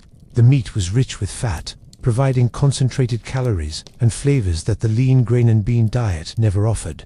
The taste alone must have been overwhelming to men accustomed to the bland monotony of barley porridge. The salt, the fat, the complex flavors of properly cooked meat hitting palates unaccustomed to such richness. Lamb appeared in wealthier schools or for particularly prestigious victories. Mutton or young lamb, roasted or stewed with wine and aromatics, represented a more expensive offering than pork. In coastal areas or wealthy cities, fish might feature prominently, a whole roasted fish or several smaller ones, prepared with olive oil and herbs. The variety depended on local availability and the owner's generosity, but the principle remained constant: provide something dramatically different from and superior to the normal diet. Game meats occasionally appeared in victory feasts, especially when wealthy patrons sponsored the celebration.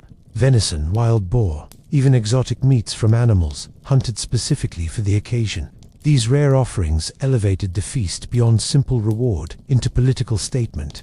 A Lannister serving exotic game at his gladiator's victory feast was advertising his wealth and connections, showing that he could afford luxuries that demonstrated his status. Bread at the feast was made from wheat, not barley, a distinction that mattered enormously to Romans. Wheat bread was lighter, more refined, considered vastly superior to the dense barley loaves that were daily fare.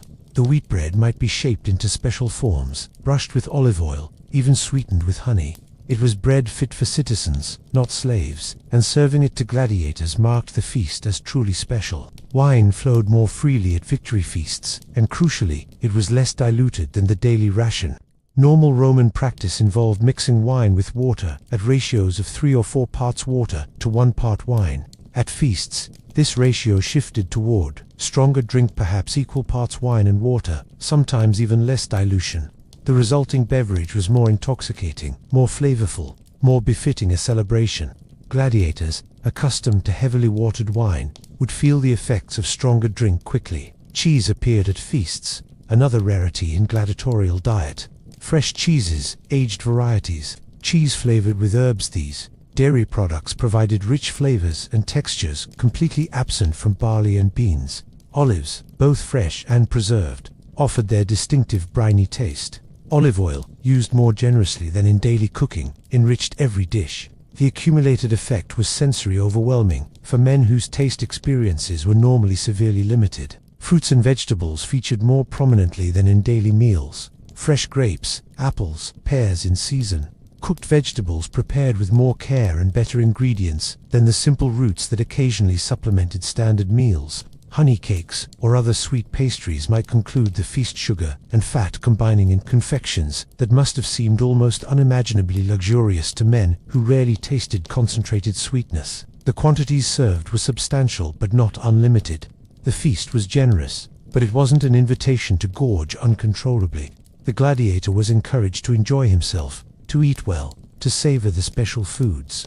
But the meal remained controlled. This was still the ludus, still a place of discipline and structure.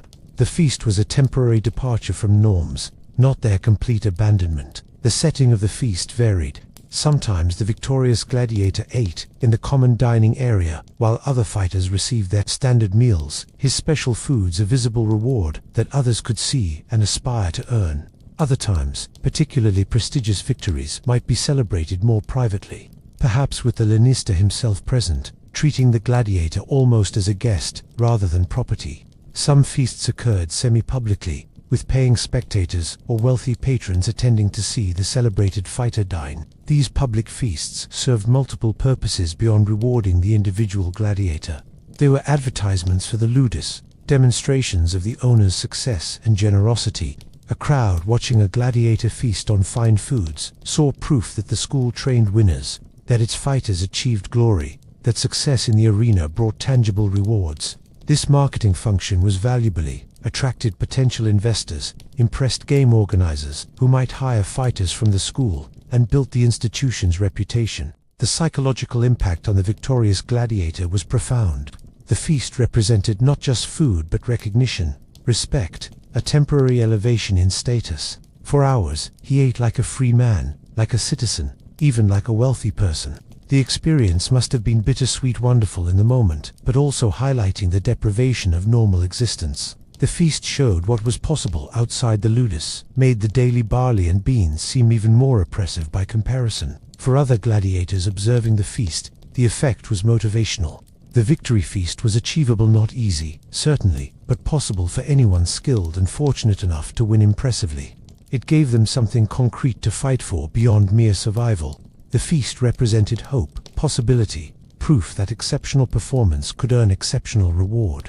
This motivation was precisely what Lannister sought in granting these celebrations. The duration of the feast was limited to a single meal, or perhaps a day. By the next morning, or certainly within 2 days, the victorious gladiator returned to his standard diet. The transition back must have been harsh, from rich meats and fine wine to barley porridge and bean stew. But this return to normalcy was essential. The feast couldn't be allowed to disrupt the fighter's conditioning and physiology. His body was adapted to the barley bean regimen.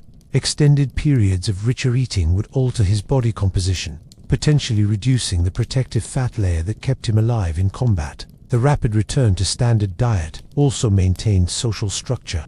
The feast was an exception, not a permanent elevation in status. The gladiator remained property, remained enslaved or condemned, regardless of his victory. The temporary reward couldn't be allowed to blur these fundamental realities. The ludus operated on strict hierarchies, and control allowing extended periods of exceptional treatment would undermine this structure. Some gladiators received multiple victory feasts over their careers.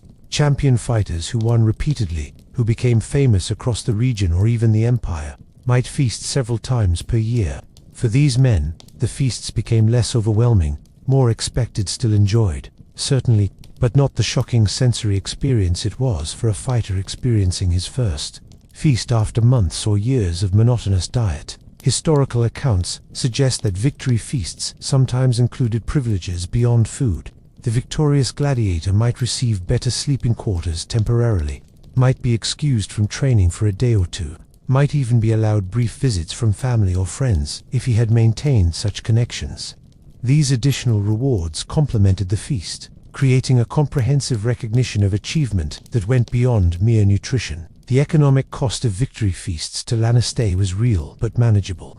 A single feast of meat, fine bread, and better wine might cost the equivalent of a week's worth of standard rations. But spread across a large school and granted only occasionally, the expense wasn't prohibitive. The return on investment in fighter motivation, school reputation, and marketing value justified the cost. Victory feasts were smart business, not just humanitarian generosity. The cultural significance of feasting in Roman society made victory feasts particularly meaningful. Romans celebrated everything with banquets, military victories, religious festivals, personal milestones, political appointments. Feasting was how status was displayed. Relationships were cemented, achievements were recognized. By granting victory feasts to gladiators, Lannister were connecting their fighters, however temporarily, to this broader Roman cultural tradition.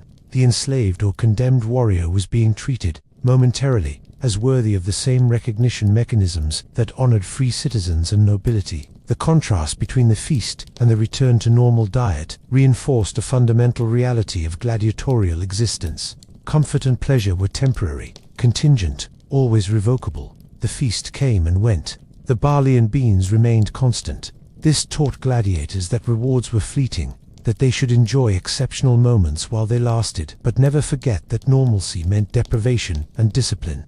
This psychological conditioning served the institution well, creating fighters who would endure hardship stoically while still striving for the temporary relief that victory might bring. Some philosophical Romans questioned the practice of victory feasts, arguing that giving slaves and condemned men a taste of better life was cruel, better to leave them in ignorance of what they were missing. But this criticism missed the practical point. The feast was motivation. It was proof that extraordinary effort could yield extraordinary reward. It gave men something to fight for beyond fear of punishment or hope of eventual freedom.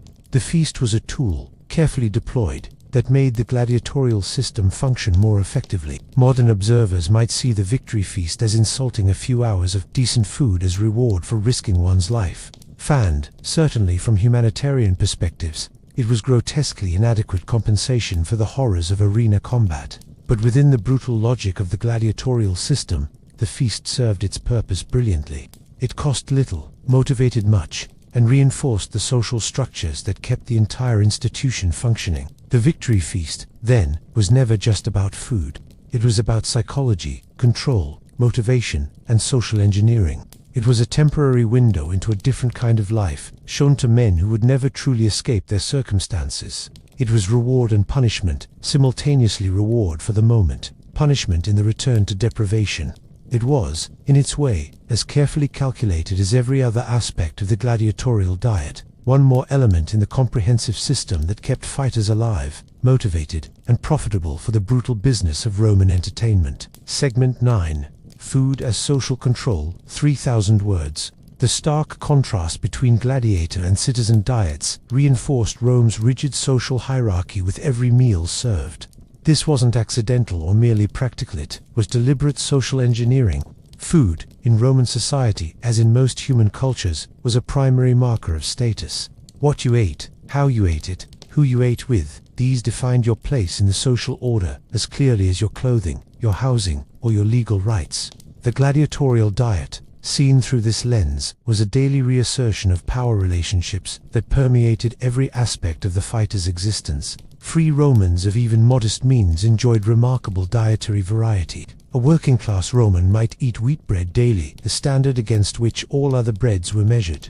Meat appeared regularly, if not daily: pork, chicken, fish from the Mediterranean or from freshwater sources, occasionally lamb or beef. Vegetables were abundant and varied: cabbage, lettuce, turnips, carrots, onions, garlic, leeks. Fruits in season: grapes, figs, apples, pears, cherries, plums. Olive oil enriched nearly every dish. Wine, always diluted, but still wine, accompanied meals. Wealthy Romans ate almost unimaginably well. Their dinners, the famous Roman banquets that became legendary, might feature dozens of courses.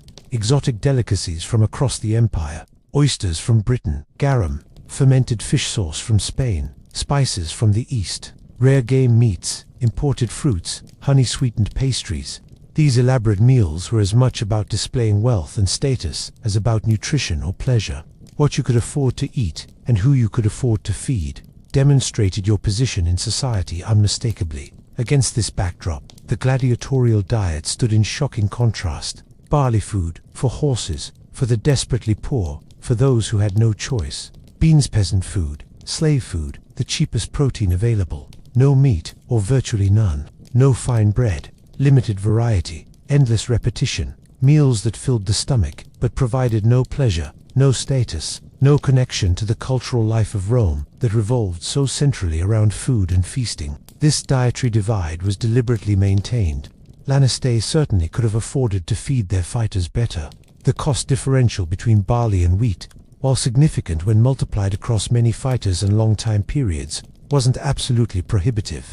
Schools could have provided occasional meat, more variety, better quality, without bankrupting themselves. They chose not to because the diet served purposes beyond mere nutrition or cost control. The daily experience of eating reinforced gladiators' subordinate status. 3 times daily, every single day, fighters were reminded that they were not citizens, not free men, not participants in normal Roman society. They ate food that respectable Romans would consider degrading. They ate in conditions communal, supervised, controlled, that emphasized their lack of autonomy. Every meal was a ritual of subordination, a physical embodiment of their slavery or condemnation. This constant reminder served to prevent gladiators from forgetting their place. Even successful fighters, even champions whose names were known across the empire, ate barley and beans. Fame in the arena didn't translate to elevated status at the dinner table. The most celebrated gladiator ate the same porridge as the newest recruit. This equality in deprivation prevented the formation of significant status hierarchies within the fighter population that might challenge the fundamental power relationship between owner and owned. The psychological impact of this dietary subordination was substantial. Food is deeply connected to identity, comfort, and self-worth. Being forced to eat food considered beneath human dignity was dehumanizing in ways that extended beyond the mere nutritional content of the meals. It was a daily assault on dignity, a constant message that gladiators were less than human, that their preferences and comfort didn't matter, that they existed only to serve purposes defined by others. Yet paradoxically, this created a strange inversion of expectations. The men who ate the worst food were often the most physically impressive specimens in Rome. Citizens paid money to watch these barley-fed warriors fight. Women of high status reportedly pursued gladiators romantically, drawn by their physicality and mystique. The very bodies built on slave rations became objects of fascination and desire for those who ate the finest foods in the empire. This paradox revealed complex Roman attitudes toward gladiators. Romans simultaneously despised and admired them.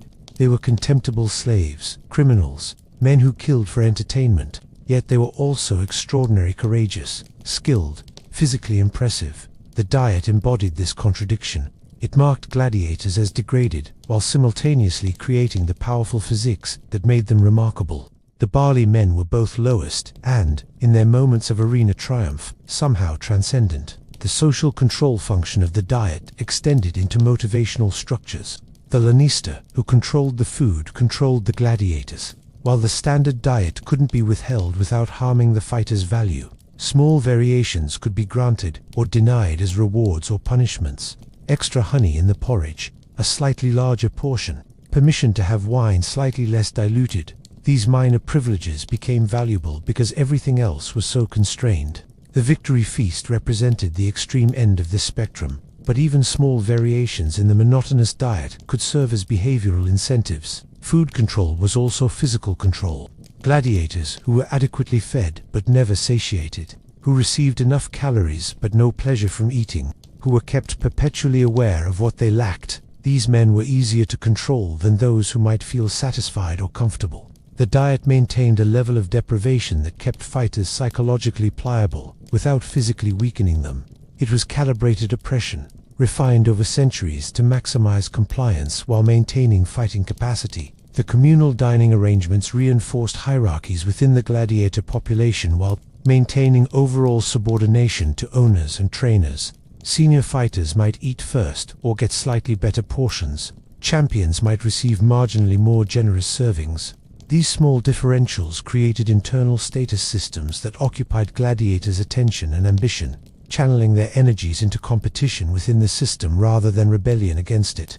Men fighting for marginal food advantages were less likely to unite against their oppressors. The guards and trainers ate differently, of course. Free employees of the Ludes received meals appropriate to their status: wheat bread, meat regularly, varied diet. They ate separately from the gladiators, their better food visible but inaccessible to the fighters.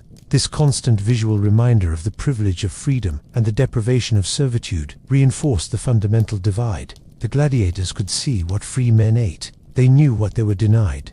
They understood viscerally the difference between their status and that of their supervisors. The dietary restrictions extended to food preparation and access. Gladiators didn't cook their own meals or have any control over their food supply.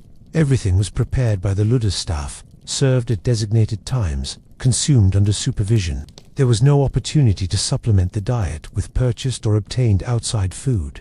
This total control over food access was another form of control over the fighters themselves. Men who cannot feed themselves remain dependent children, regardless of their physical prowess. Some gladiators, particularly those who had previously been free citizens before condemnation or enslavement, would have experienced the dietary transition as particularly traumatic. A man who had once eaten meat regularly, who had enjoyed wheat bread and varied meals, who had participated in the social rituals of Roman dining, now found himself eating grains considered fit for animals. The psychological impact of this fall was part of his punishment, part of the degradation that condemnation was meant to inflict. The rare occasions when gladiators ate differently, the victory feasts, the occasional slight improvements for medical reasons, the rumored special treatment for particular favorites, only reinforced the normal deprivation. These exceptions proved that better food existed and could be provided. They weren't given because they couldn't be given, but because those in power chose not to give them. This discretionary withholding was another form of control, showing that comfort and pleasure came only at the whim of those who owned you. The diet also created dependency that extended beyond mere food. The Ludes provided everything: meals, shelter, clothing, medical care, training. Gladiators owned nothing, controlled nothing, decided nothing about their daily existence. The food was one element of comprehensive dependency that made escape or resistance extremely difficult. A man who flees has to find food. Gladiators, accustomed to having all meals provided, controlled by routine, would face immediate challenges surviving outside the system that had encompassed their entire existence. Religious and cultural dimensions of food made the dietary restrictions even more significant. Romans celebrated religious festivals with special foods. Family celebrations, milestone events, social gatherings all centered on food. Gladiators were excluded from these cultural practices. They didn't celebrate festivals with special meals. They didn't mark personal occasions with feasts. They were removed from the cultural rhythms of Roman life, isolated in their routine of barley and beans, regardless of what the rest of society was celebrating. The social control function of diet connected to the broader Roman ideology about slavery and social hierarchy. Romans believed in fundamental inequalities. Some people were naturally suited to rule, others to serve. The gladiatorial diet was physical evidence supporting this ideology. Men who ate animal food were, in a sense, being treated as animals. This justified their treatment, reinforced beliefs about their lesser nature, and made their exploitation seem natural rather than arbitrary. Yet there were tensions in this system. The gladiators' obvious physical capability, courage, and skill contradicted the ideology that justified their degradation. How could men who ate like animals fight like heroes? How could barley-fed slaves become arena champions celebrated by thousands? The system generated contradictions it could never quite resolve, contradictions that Romans managed through other mechanisms: legal restrictions, social taboos, cultural narratives that emphasized gladiators' degraded origins, regardless of their achievements. Some gladiators who won freedom either through accumulated victories or through wealthy patrons purchasing and freeing them experienced dietary liberation as one aspect of their new status. They could eat wheat bread, they could buy meat, they could choose their meals, eat when and what they wished. Former gladiators' epitaphs sometimes mention this transformation, describing how they now ate as befits a man, or like a citizen. The diet they had endured became, in retrospect, part of the ordeal they had survived, proof of their extraordinary endurance and eventual triumph. The dietary control of gladiators was thus never merely about feeding fighters cheaply or maintaining specific physiology. It was comprehensive social engineering, using the fundamental human need for food as a tool for maintaining power relationships, reinforcing social hierarchies, controlling behavior, and perpetuating ideologies about human inequality. Every bowl of barley porridge, every bean stew, every denial of better food was an assertion of power, an assertion that the gladiators, through their daily experience of eating, could never forget or escape. Segment 10. The economics of scale. 3,000 words. The barley bean diet made the gladiatorial games economically sustainable on an empire-wide scale. This point cannot be overstated. Without the cheap, efficient feeding system that developed around grains and legumes, the games as Romans practiced them continuous, widespread, involving thousands of fighters across hundreds of cities, would have been financially impossible. The diet was foundational infrastructure, as essential to the institution as the amphitheaters themselves. Consider the scale of the enterprise. Rome itself maintained multiple gladiatorial schools, collectively housing hundreds of fighters. Major provincial cities, Alexandria, Antioch, Carthage, Lyon, Londinium had their own schools. Even smaller cities often supported modest facilities.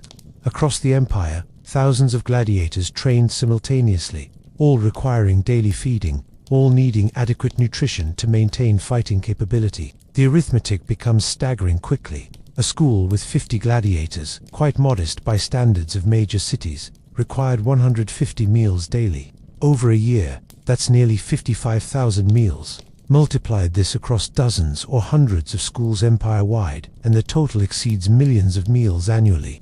The logistical and financial challenges of feeding this population were substantial. Any significant increase in per meal cost would multiply into enormous additional expenses. Barley costs approximately 1/4 to 1/3 what wheat cost, depending on local markets, harvest quality, and seasonal variation. This price differential was substantial enough to matter at scale.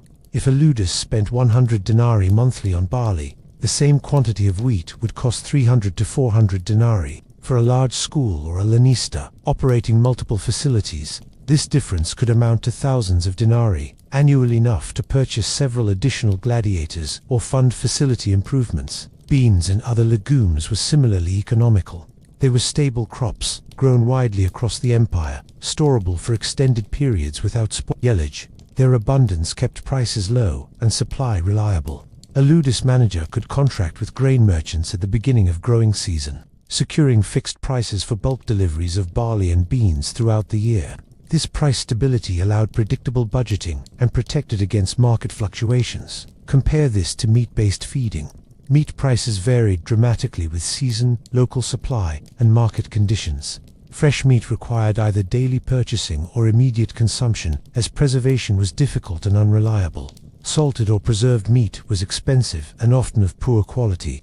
The logistics of providing meat daily to large numbers of fighters would have required significant additional infrastructure, more staff for purchasing, more storage facilities, more waste from spoilage. The cost would have been 4 to 10 times higher than grain-based feeding, possibly more. The scalability of grain-based diet was another crucial advantage.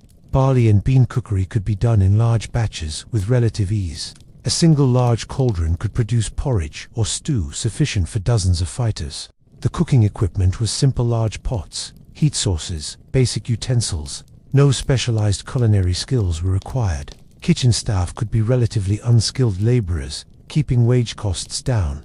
The entire feeding operation was amenable to industrial-scale production. Storage was straightforward and space-efficient. Dry grains and beans, kept in sealed containers in cool, dry conditions, remained viable for months or even years. A single storage room could hold weeks or months' worth of supplies for a substantial school. This storage capacity provided buffer against supply interruptions and allowed bulk purchasing at favorable prices. Meat, by contrast, couldn't be stored effectively, requiring continuous purchasing and much more complex supply chains. The dietary system's robustness against disruption was valuable in itself.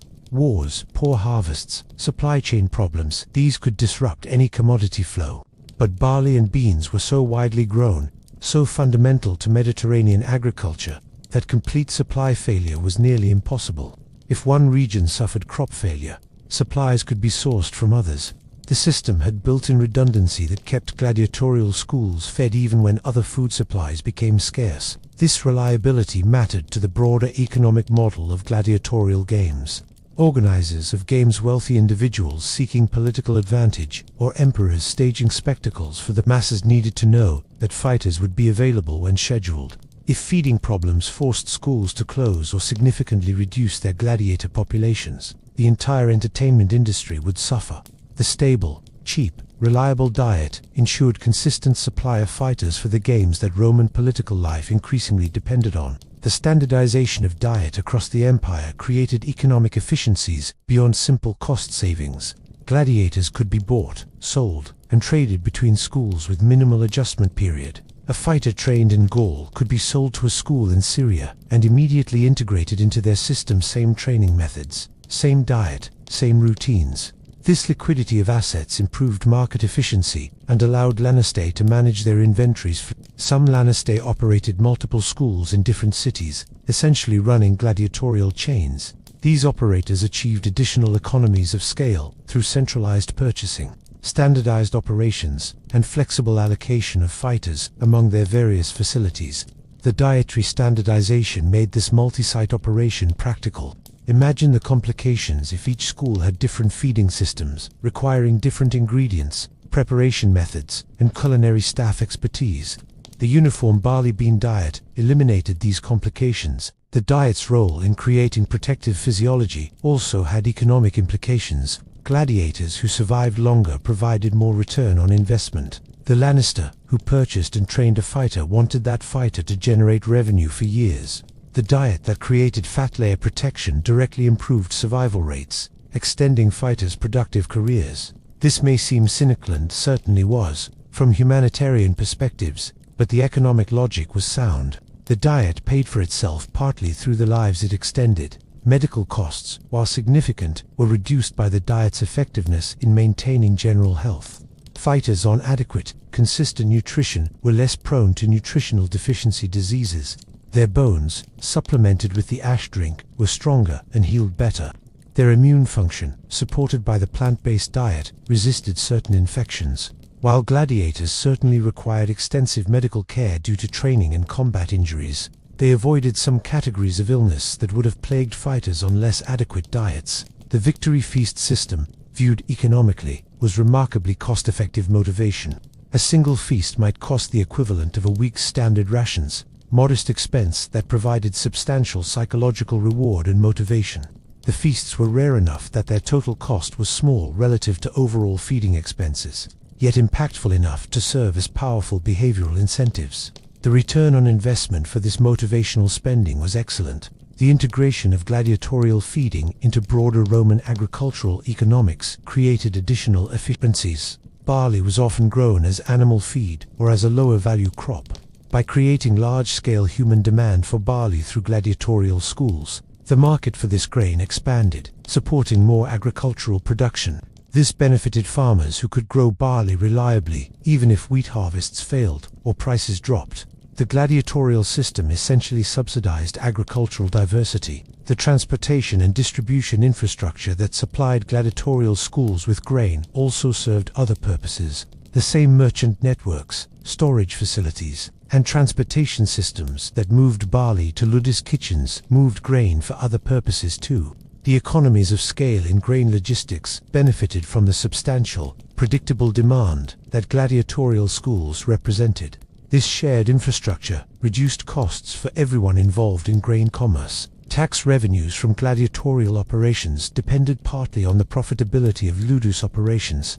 Schools that operated efficiently, controlling costs while maintaining quality fighters, generated more profit and thus more tax revenue.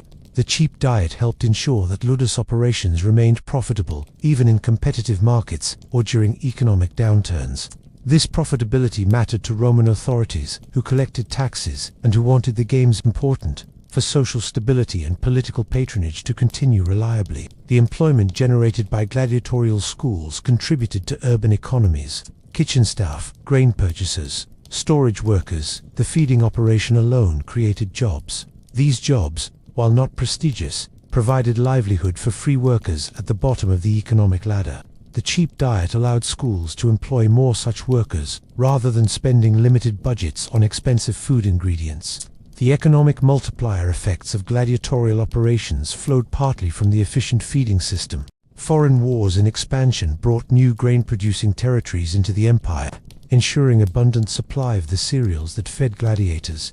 Egypt, North Africa, Sicily, these grain-producing regions supplied enormous quantities to Roman markets. The gladiatorial diet aligned perfectly with the empire's agricultural strengths, making it sustainable not just in theory but in practice across centuries and continent-spanning territories. The long-term economic sustainability of the games depended on maintaining balance between spectacle and cost. Deaths in the arena were expensive, compensating lanestae for lost fighters, training replacements, dealing with shortages when too many gladiators died in short periods. The dietary system contributed to this balance by improving survival rates without increasing costs. It was one element in the comprehensive economic model that allowed the games to continue for over 6 centuries. The eventual decline of gladiatorial combat in late antiquity had many causes: Christian opposition, changing cultural values, economic crises in the empire, military priorities consuming resources, but dietary economics was never one of them. The feeding system remained viable until the very end. Centuries of refinement had created a nutritional approach so efficient and scalable that it could have continued indefinitely if the games themselves had remained culturally and politically sustainable. Modern historians analyzing the economics of Roman entertainment have sometimes overlooked diet as a critical factor. Yet the gladiatorial games were fundamentally a business. Like any business, they required cost control, operational efficiency, and sustainable economics.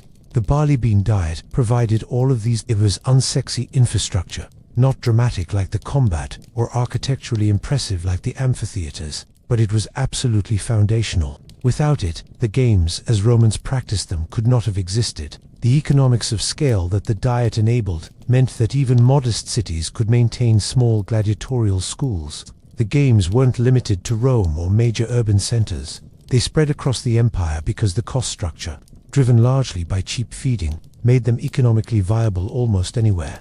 This democratization of bloody entertainment, if it can be called that, depended on a dietary system that worked everywhere, cheaply, reliably. Segment 11. Lessons in Human Adaptability, 3,000 words. The gladiatorial diet demonstrates something profound about human physiology. Given adequate calories, complete amino acids, and essential minerals, the human body can build and maintain extraordinary physical capability from remarkably simple foods. This isn't merely historical curiosity, it's important insight into human adaptability and the actual requirements for athletic performance. The gladiators proved that expensive, premium ingredients, while perhaps optimal, are not strictly necessary for elite physical achievement. Modern nutritional science emphasizes variety, quality protein sources, micronutrient diversity, and carefully balanced macronutrient ratios. These principles generally produce excellent results. Contemporary athletes following scientifically designed diets achieve remarkable performances. But the gladiators show that human metabolism is more adaptable than modern sports culture often assumes. Bodies adjust to consistent inputs.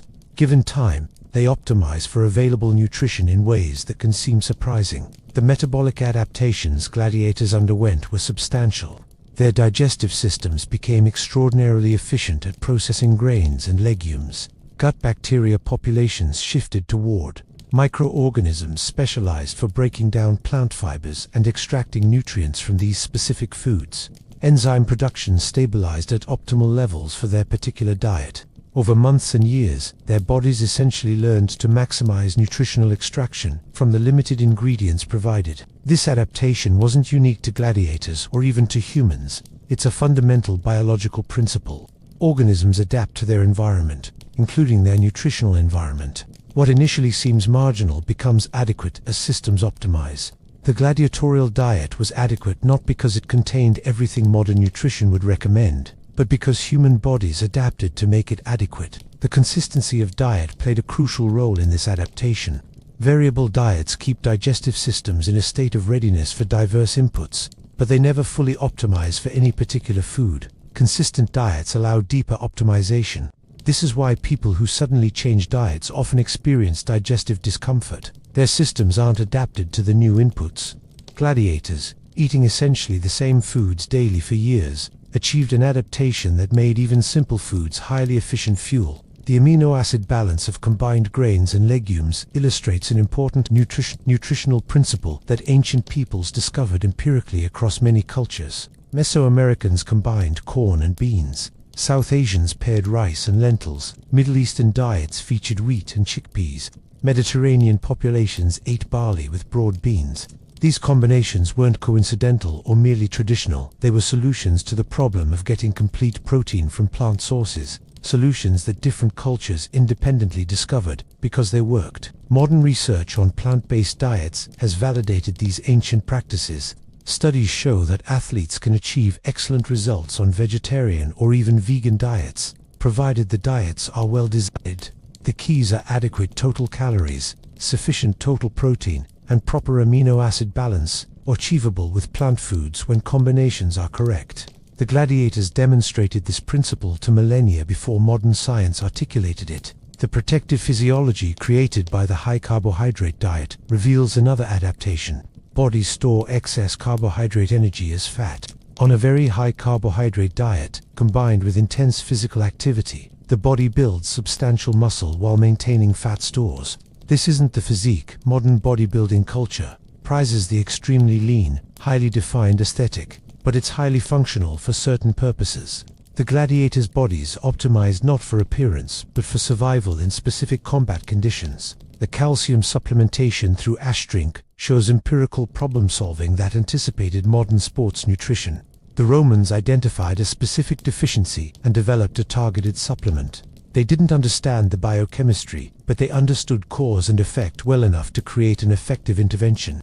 This pragmatic approach observed the problem, test solutions, adopt what works as fundamentally scientific, even without modern laboratory methods. The recovery and healing patterns Galen observed in gladiators suggest that the diet, while simple, provided adequate nutrition for tissue repair and immune function. Wounds healed, broken bones mended, fighters recovered from injuries that would end others' careers.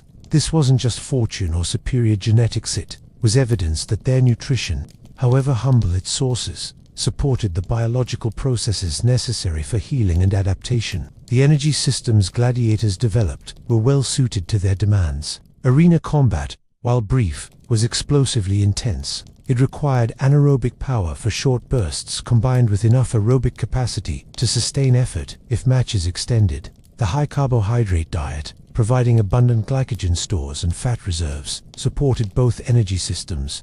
The fighters had the fuel for sudden explosive movements and the endurance for longer engagements. The lesson extends beyond athletics to broader questions about human nutritional requirements. How much dietary variety do we actually need? How important are animal proteins really? What constitutes adequate nutrition when we strip away cultural preferences and focus purely on functional requirements? The gladiators provide a data point suggesting that adequacy can be achieved more simply than modern food culture often assumes. This doesn't mean we should eat like Roman gladiators. Modern life offers choices they didn't have. Dietary variety provides insurance against deficiencies, pleasure that enhances quality of life, and social functions that matter to human well-being. The gladiatorial diet was adequate for specific purposes under specific constraints, not a model for how everyone should eat, but the underlying principle that human bodies are remarkably adaptable. that we can thrive on simpler nutrition than we might assume remains important. In contexts where dietary variety isn't available or affordable, the gladiatorial example suggests that adequacy is still achievable with limited ingredients properly combined. This has implications for food security, disaster relief, space exploration, and other scenarios where variety is limited. The psychological dimension of consistent, simple diet also deserves consideration. Modern culture emphasizes food as entertainment, pleasure, identity, expression. Meal, variety, and culinary exploration are valued. This isn't wrong, but the gladiators show that humans can adapt psychologically to dietary monotony when necessary. They didn't enjoy their repetitive meals, but they functioned. The human mind, like the human body, proves more adaptable than comfortable circumstances might suggest. The performance gladiators achieved on their diet challenges some modern assumptions about what constitutes optimal nutrition. Perhaps optimal is too narrow a concept.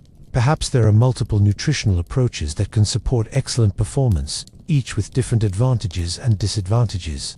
The gladiators found one such approach, not optimal in every sense, but certainly adequate and perhaps optimal for their specific constraints and requirements. The absence of nutritional deficiency diseases in gladiators, despite their limited diet, suggests that the combination of foods they ate, though monotonous, was surprisingly complete nutritionally. Barley provided B vitamins, minerals, and fiber. Beans provided additional B vitamins, minerals, and protein.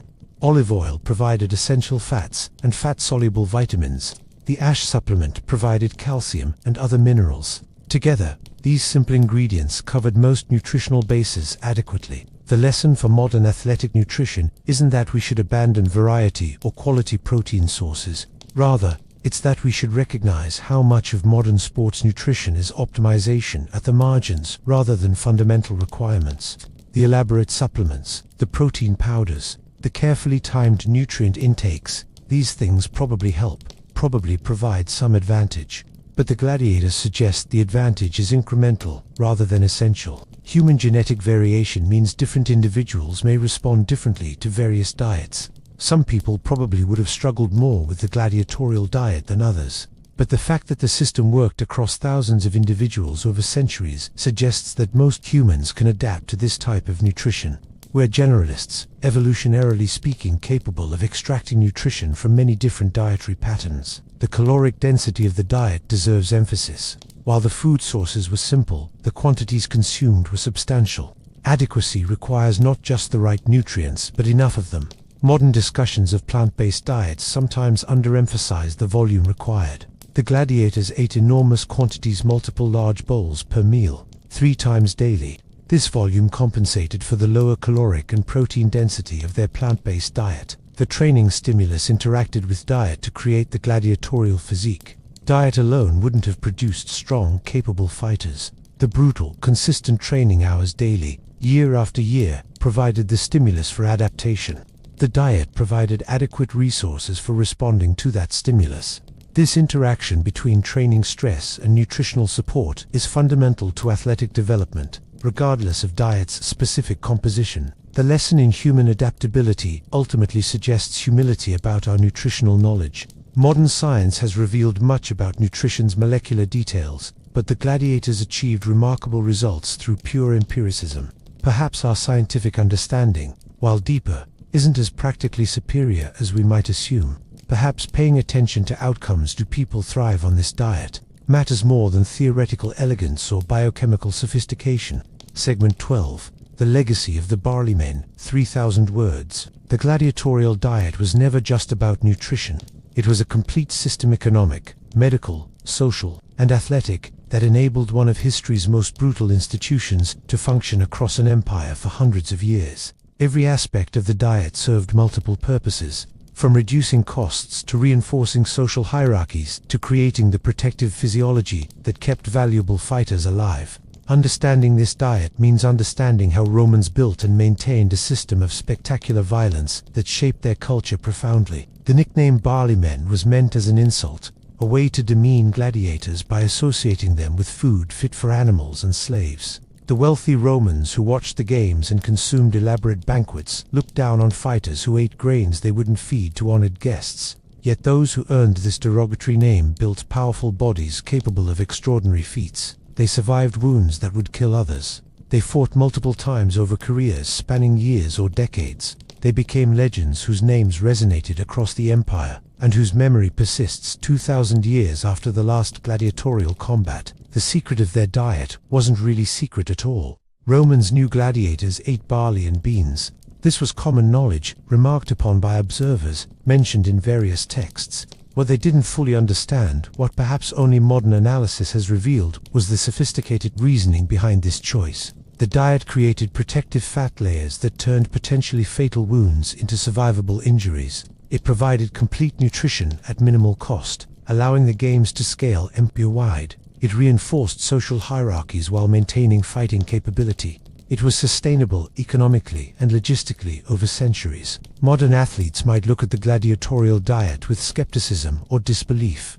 The contemporary emphasis on high protein intake, on lean meats and protein supplements, on carefully calculated macronutrient ratios, seems incompatible with a diet of barley and beans. Yet these ancient warriors, training with an intensity that would humble modern fighters, maintained combat-ready physiques year after year on this simple regimen. They proved that elite performance is possible under a far wider range of dietary conditions than contemporary sports culture often acknowledges. The lesson isn't that we should abandon modern nutritional science and eat like Roman gladiators. Contemporary knowledge has real value. Modern athletes benefit from protein supplementation, from dietary variety, from nutritional strategies that optimize recovery and performance. But the underlying principle, the gladiators demonstrated that human bodies are remarkably adaptable, that we can build and maintain impressive physicality on surprisingly simple nutritional foundations, remains profoundly important. This principle has practical implications beyond athletics. In contexts where food availability is limited, where dietary variety isn't possible, where economic constraints restrict choices, the gladiatorial example provides evidence that adequacy is still achievable. Properly combined plant proteins can support substantial physical demands. Targeted supplementation can address specific deficiencies. Consistent, simple nutrition, while not optimal in every sense, can sustain remarkable human achievement. The economic lesson is equally significant.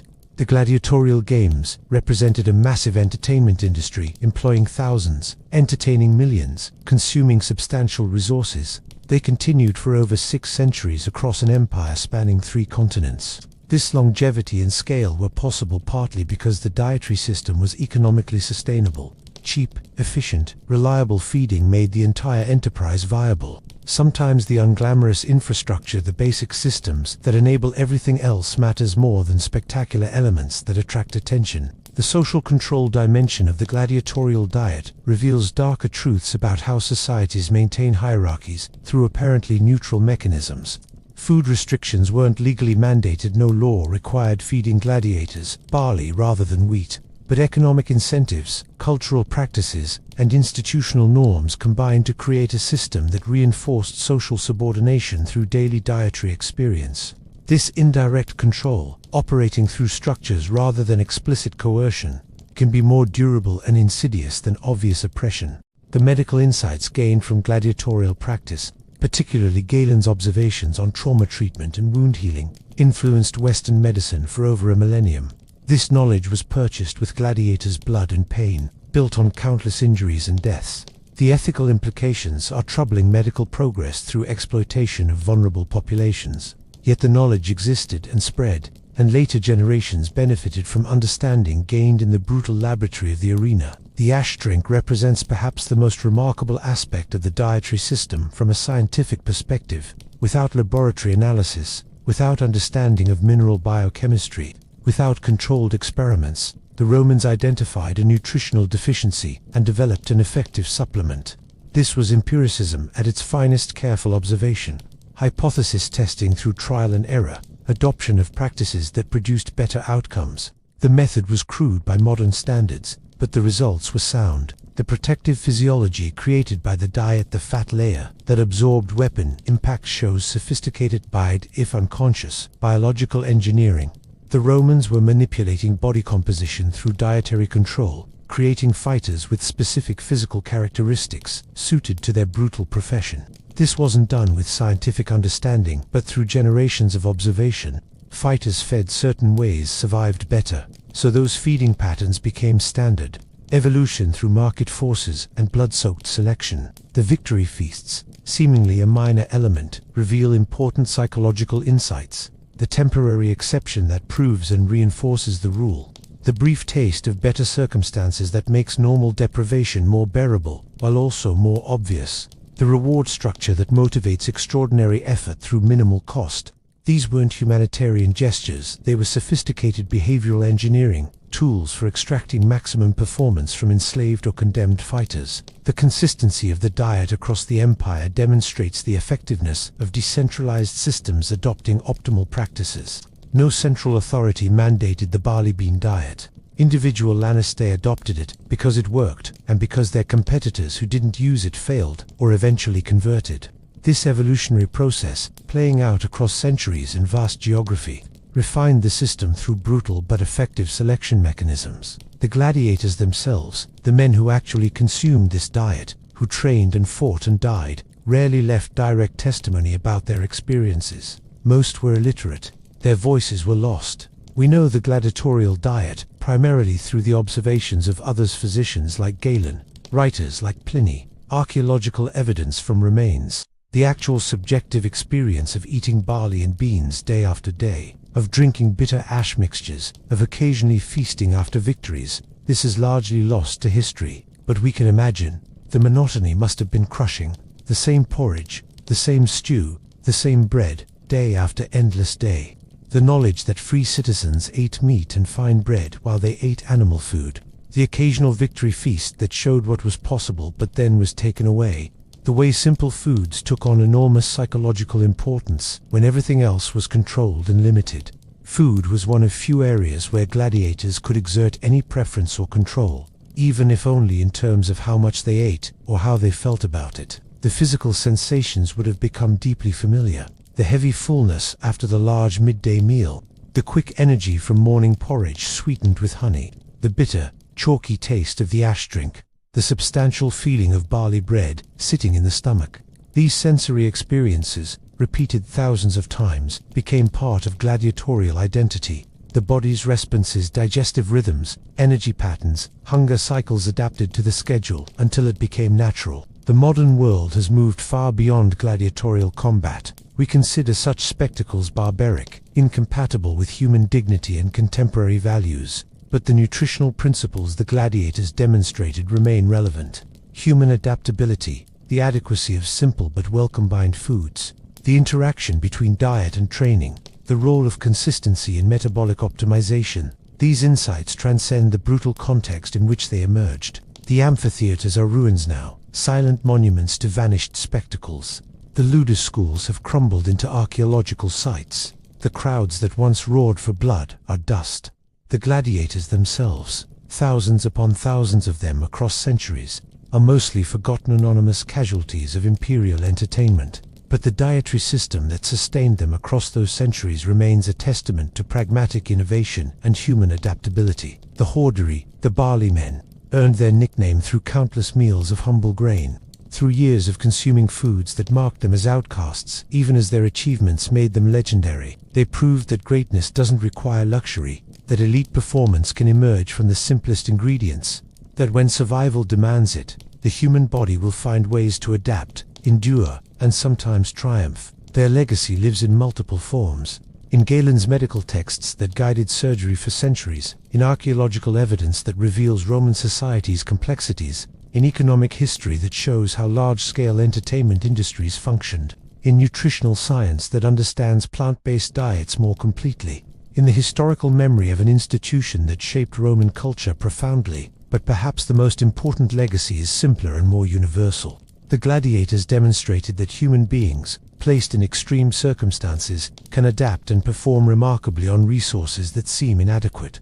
That our bodies, given time and consistency, can optimize for available inputs in ways that seem almost miraculous. That strength is built, not just from what we consume, but from what we do with what we have. The secret diet of Roman gladiators was no secret. It was simply barley, beans, and the brutal determination to survive another day in the arena. What made it remarkable wasn't any hidden ingredient or mysterious preparation. It was the system's comprehensiveness, its economic sustainability, its effectiveness despite simplicity, and the adaptation of thousands of human bodies over centuries to make adequacy from austerity. When we look back across 2,000 years at the Barley Men, we see not just dietary history, but human history stories of adaptation, survival, exploitation, achievement, and endurance. We see what people can accomplish under the harshest constraints. We see systems refined through selection pressures more brutal than any laboratory experiment. We see the complex interplay of economics, physiology, culture, and power that shapes how societies function. The gladiators ate their barley and beans, drank their ash-lessed water, trained brutally, fought desperately, and sometimes survived to fight again. They were the ultimate empirical test of whether the diet worked. And for centuries, across an empire, they proved that it did. Their legacy is written not in triumphant monuments, but in the quiet testimony of bones, the observations of physicians, the economic records of ludus operations, and the enduring human capacity to make strength from whatever material circumstance provides. For 6 centuries, the Roman Empire ran on spectacle. Emperors bought loyalty with it. Politicians climbed to power on the back of it. Cities measured their civilization by the grandeur of their amphitheaters and the quality of the blood spilled within them. And beneath all of this, beneath the roaring crowds, the gleaming armor, the sand-soaked red beneath a Mediterranean sun, was barley, humble, unglamorous, animal-grade barley, boiled into porridge and served 3 times daily to the men whose courage and skill made the whole spectacle possible. The story of the gladiatorial diet is, in many ways, the story of Rome itself. It is a story of ruthless pragmatism, dressed in the robes of spectacle. A story of extraordinary achievement, built on the foundations of systematic exploitation. A story of how a civilization that produced Virgil and Vitruvius, that built aqueducts stretching hundreds of miles and roads that lasted millennia, also engineered the precise feeding program needed to keep enslaved warriors fighting and dying at optimal profitability. Rome was never one thing. It was always everything simultaneously, brilliant and brutal, innovative and cruel, capable of sublime philosophy and casual inhumanity in the same breath. The gladiators embodied this contradiction completely. They were the empire made flesh, purchased or condemned, stripped of name and freedom, fed like livestock, trained like machines, and yet they became icons. Their names were scratched into walls across the empire by admiring citizens. Their images decorated lamps, mosaics, pottery. Children played at being them. Women risked social ruin to meet them. And all of this fame, this cultural weight, this enduring mythology built on barley and beans and a bitter drink made from ash. What the gladiatorial diet ultimately teaches us is that human beings are not optimized for comfort. We are optimized for survival. Our bodies, given adequate raw materials, will build themselves into whatever form the demands of existence require. Given the brutal demands of the arena, the years of training, the constant injuries, the periodic encounters with death, gladiators' bodies responded by building exactly what was needed. Muscle for power, fat for protection, dense bones to resist fracture, robust immune systems to heal wounds, efficient metabolisms to extract maximum nutrition from minimum ingredients. The human body did not require premium inputs to produce this result. It required adequate inputs and relentless stimulus. The ash drink stands as perhaps the most poignant symbol of the entire system. Imagine the taste, chalk and vinegar, grit and bitterness, nothing remotely pleasurable about it. Imagine drinking it, not once but daily, as routine as breakfast. And yet, embedded in this thoroughly unpleasant ritual was sophisticated empirical science, targeted mineral supplementation based on careful observation of outcomes, a feedback loop running across generations of fighters, trainers, and physicians that said, "This helps, so we continue this." The Romans had no understanding of strontium or calcium carbonate or amino acid profiles. They had observation and pragmatism, and the willingness to do what worked, regardless of whether they could explain why it worked. The victory feast, sitting in sharp contrast to the daily deprivation, reveals the psychological sophistication underlying the system. Give a man everything always, and he values nothing. Deprive him completely, and he loses hope.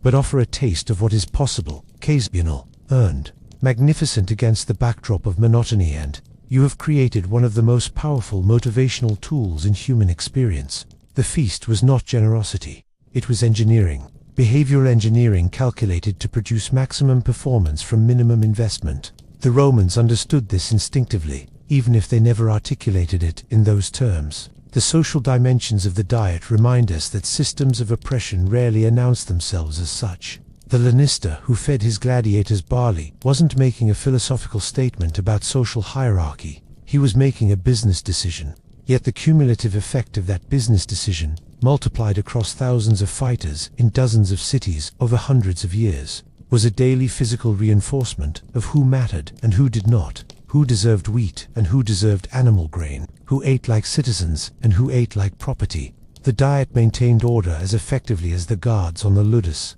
walls, quietly, constantly, without needing to justify itself. We cannot know the gladiators' inner lives with any certainty. Their voices are almost entirely lost to history. But we can know their bodies. We can know the routines that shaped those bodies. We can understand something of what it meant to wake before dawn to another bowl of barley porridge, to carry the physical mark of your social position in every meal, to endure not just the danger of the arena but the grinding, cumulative indignity of eating the same humbling food every single day until you won your freedom, or didn't. The diet was part of the sentence, part of the condition of being what they were in the world they inhabited. And yet they endured, they trained, they fought. Some of them survived for decades, fighting scores of matches, becoming legends in their own lifetimes. They accomplished this not despite their diet, but through it, through the system that diet was part of, through adaptations their bodies made to meet demands that should have been impossible. That is perhaps the final lesson. Not that deprivation is noble, or that exploitation can be redeemed by the achievements it extracts, but that the human capacity to persist and to perform transcends the conditions imposed upon it. The Barley Men were diminished in every way their society could devise, and still they were magnificent. Good night, traveler, wherever this night finds you, whether you are resting after a long day's work, settling into the quiet hours after the world has gone still, or stealing a moment of reflection before sleep, thank you for walking through these ancient corridors with us tonight. We have moved together through the shadow of the Roman arena, through kitchens that smelled of boiling barley and wood smoke, through the medical quarters where Galen worked by lamplight over wounded men, through training grounds baked hard by Mediterranean sun. We have sat at tables where glory and humiliation were served in the same bowl, and we have tried, as best we can across the vast distance of 2,000 years, to understand what it meant to be those men. History is not always comfortable. The best of it shouldn't be. The gladiators lived lives that no modern person would choose, in conditions that no decent society would permit, serving an institution we rightly regard as barbaric. But they were real. They breathed and ached and hoped and feared. They ate their porridge in the grey light before training began. They drank their bitter ash mixture and grimaced and drank it again tomorrow. They lay awake the night before scheduled bouts and felt whatever gladiators felt when they contemplated the arena waiting for them at dawn. We owe them, at minimum, the honest attempt to understand their world as it actually was, rather than as we might prefer it to have been. Tonight, carry something with you into your rest. Perhaps it is the reminder that the human body is more resilient, more adaptably more capable of rising to extraordinary demands than any of us fully credit in our comfortable modern lives. Perhaps it is the recognition that behind every spectacle, every great entertainment, every public celebration of human achievement, there are people whose labor and sacrifice, and sometimes lives, make the whole thing possible. People whose stories are rarely told as completely as those of the celebrated figures at the center. Perhaps it is simply the quiet satisfaction of knowing something real and strange and true about a world long vanished, a connection forged across millennia through curiosity and attention. Rest well. Tomorrow brings its own demands, its own training grounds, its own requirements for endurance and adaptation. You face them better for knowing something of those who faced far worse, and prevailed on nothing more than barley, beans, and the stubborn refusal to be broken. Good night.